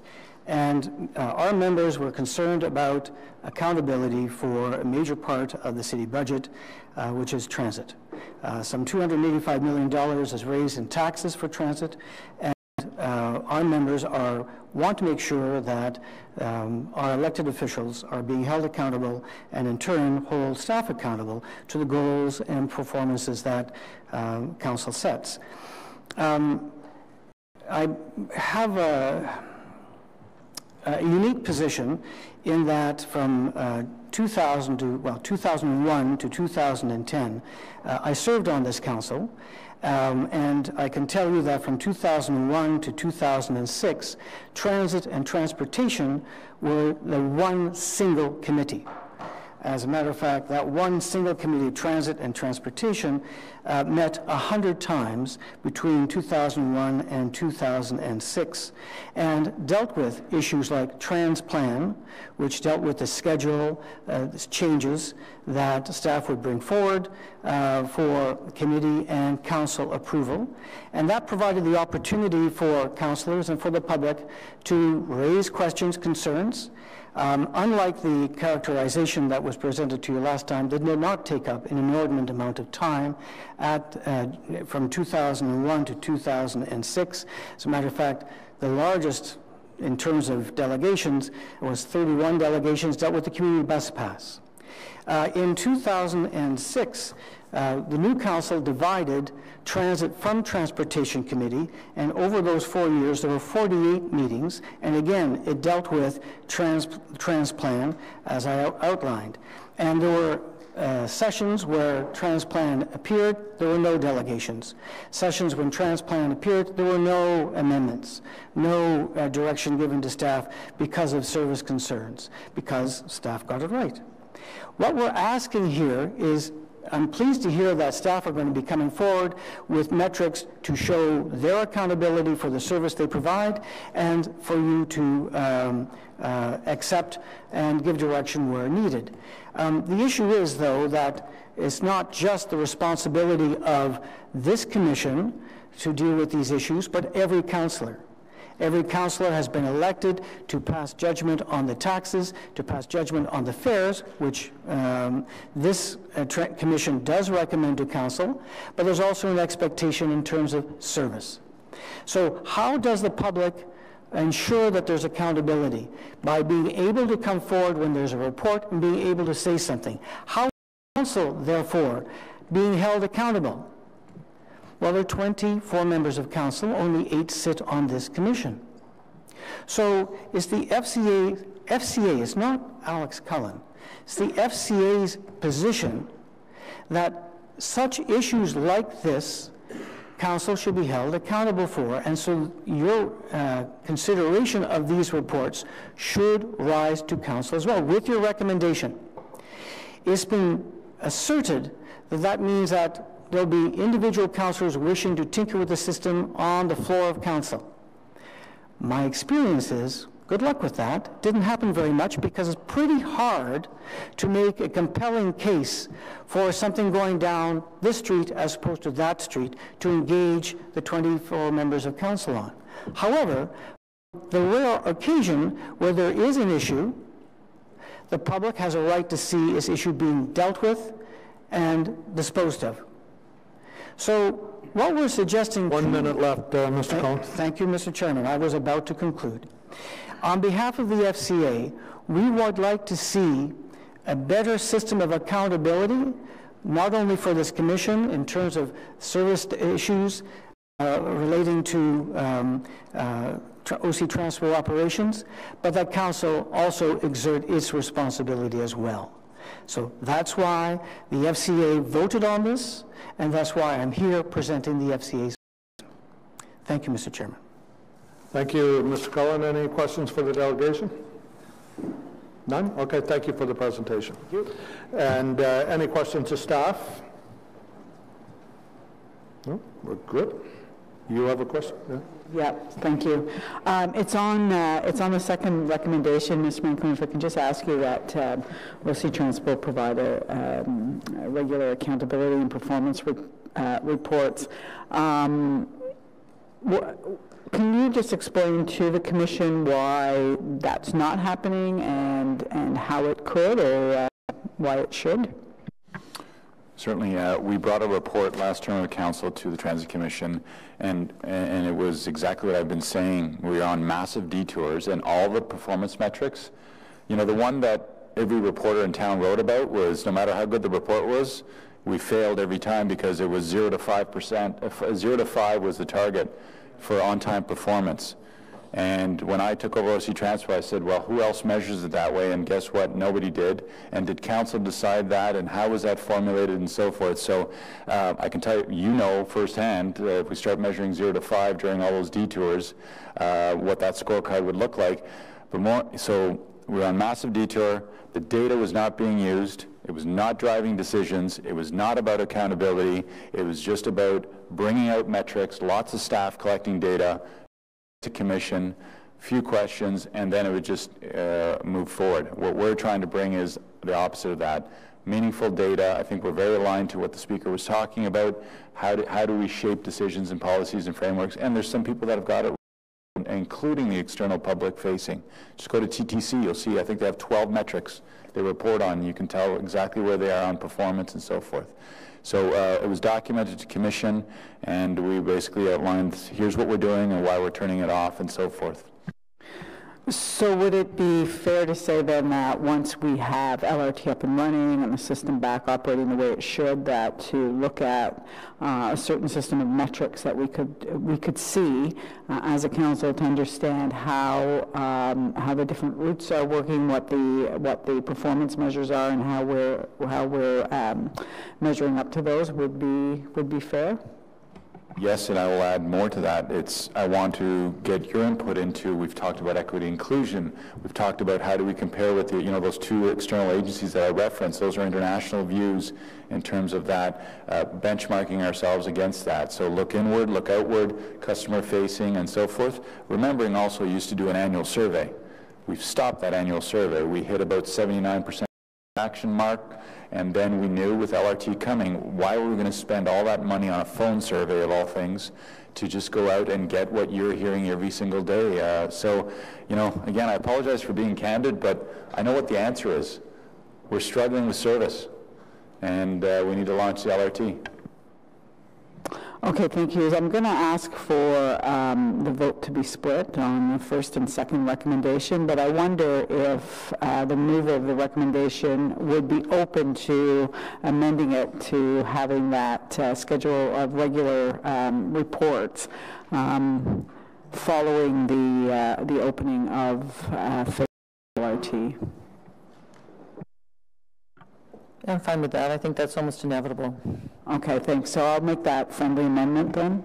I'll say I don't think we need an amendment to that, Councillor McKenney, because we're already doing that, as Mr. Manconi referenced, and we talked a lot about it the last commission. We're already getting ready to produce a new report. Yeah, but this will confirm. No, this will confirm. So if we could just, the friendly amendment is to recommendation number 2. I think we heard from Mr. Manconi that it would be fair to look at it after LRT is up and running. We'll hear back from them on what metrics. I mean, we're not spelling that out today, so we can hear back on what those metrics would be. But I think our customers will want to know how we are performing for para and for transit post LRT, and that's what we're doing. We want to also put a working group together to help identify what those metrics will be. Excellent. So then you'll support recommendation number 2 then, because.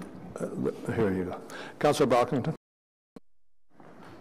Just to pick up on that argument, though, Mr. Manconi, is there anything being asked in item 2 that you haven't already committed to doing to this commission?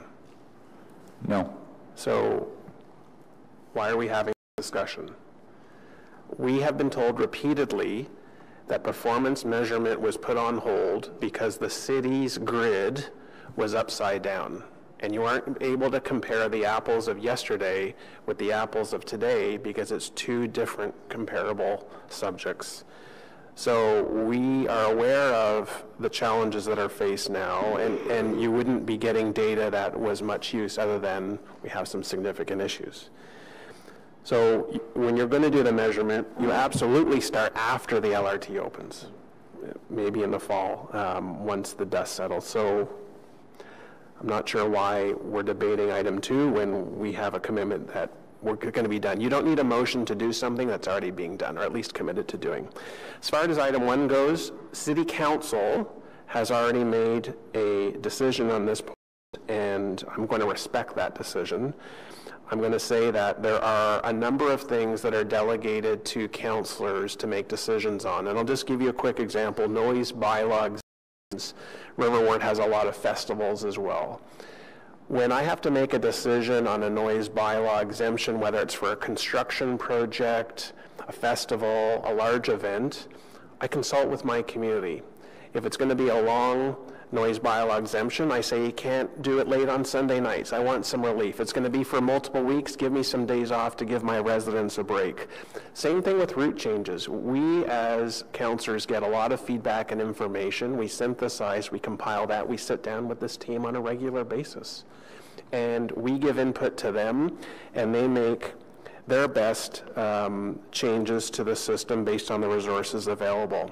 The last thing I would want is to have a huge lineup of the public from one particular neighborhood, and we get swayed to put more resources in a neighborhood when other neighborhoods who may not be perhaps as organized or are not as confident coming out to speak, and we decide to shift resources. We delegate that to our staff on everything. Infrastructure projects, bus routes. We say, all right, you're aware of the priorities, you have the resources, take politics out of it and give us your best recommendations to try and fit the needs in the system, and that's what we have now. So elected members to council can sit down with staff and deal with these issues, and if there are neighborhood-specific issues, the local councillor can sit down with all the different stakeholders in the group, iron out what those issues are, and again, bring those to OC Transpo staff's attention. So while there may be some merits to having council officially approve those seasonal route schedule changes, I think it works well now. I think it works well now. And so given that council's already made a decision on this within the last couple months, I will not support item 1. And I don't want to vote against number 2, but I'm questioning why it's in order to approve that when we're already doing it. So I'm not going to vote against it, but we're already going to do it. So I just want to point that out. Thank you, Mr. Chair. Thank you. Councillor Gower. Very similar thoughts to Commissioner Brockington. I almost raised a point of order because I think we have already approved the spirit of number 2 in our terms of reference. This is from the terms of reference number 7. Part of our role is to review and approve all changes to transit network policy and performance standards related to operations, and number 13 is to receive operational performance reporting related to the transit system. So it is certainly in our mandate, and as we've heard from staff, we will be receiving this kind of reporting as we go through. I definitely support we need to receive performance reports, but as the motion stands, I won't be supporting this particular motion. Council, would you like okay, let me put the question to staff then. If we vote to approve this item 2, are we handcuffing the efforts that are already underway, as Councillor Gower mentioned and Councillor Brockington and Mr. Manconi? Are we handcuffing that? Mr. Chair, if the question is, and maybe I'm not understanding, is if you as chair are in the opinion that what is being proposed in recommendation 2 is, I struggle with the words to describe it, but approving something that has already been approved, then it would be within your right to rule on that. Okay. Okay, thank you. Okay, is there any other questions? Sure. Sorry, Mr. Chair. It's not a question. I just wanted to raise that this late last night, all of the citizen commissioners received an email from a citizen of, they didn't say which ward they were in, I apologize, on the specific matter of the routes being the summer schedule, fall schedule, and winter schedule. And I just wanted to raise that it's my opinion that when someone takes the time to write a very lengthy email, they feel strongly about it. It's not a tweet, it's not a Facebook post, it's a lengthy email to 4 citizen commissioners. And so I'm not going to read it out, it's quite lengthy, but I do just want to point out that this citizen feels, and I agree with the citizen, that it's not appropriate for this commission and city councilors to be approving what are largely operational matters that have been delegated to Mr. Manconi and his staff. And I just wanted to raise that because I feel that when someone writes in and takes the time, that perspective should be shared. Thank you. Okay, is there any other questions to staff?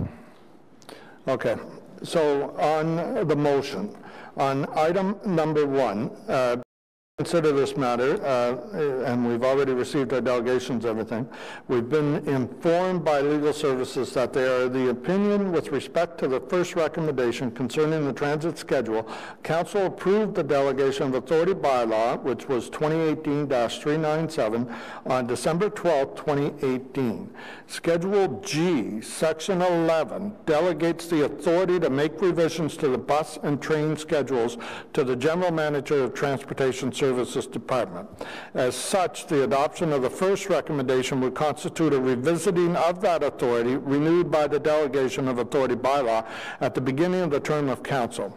Such a recommendation will be in the opinion of legal staff, therefore require a suspension of the rules, which means a 3/4 vote of the members present and voting would be required to approve.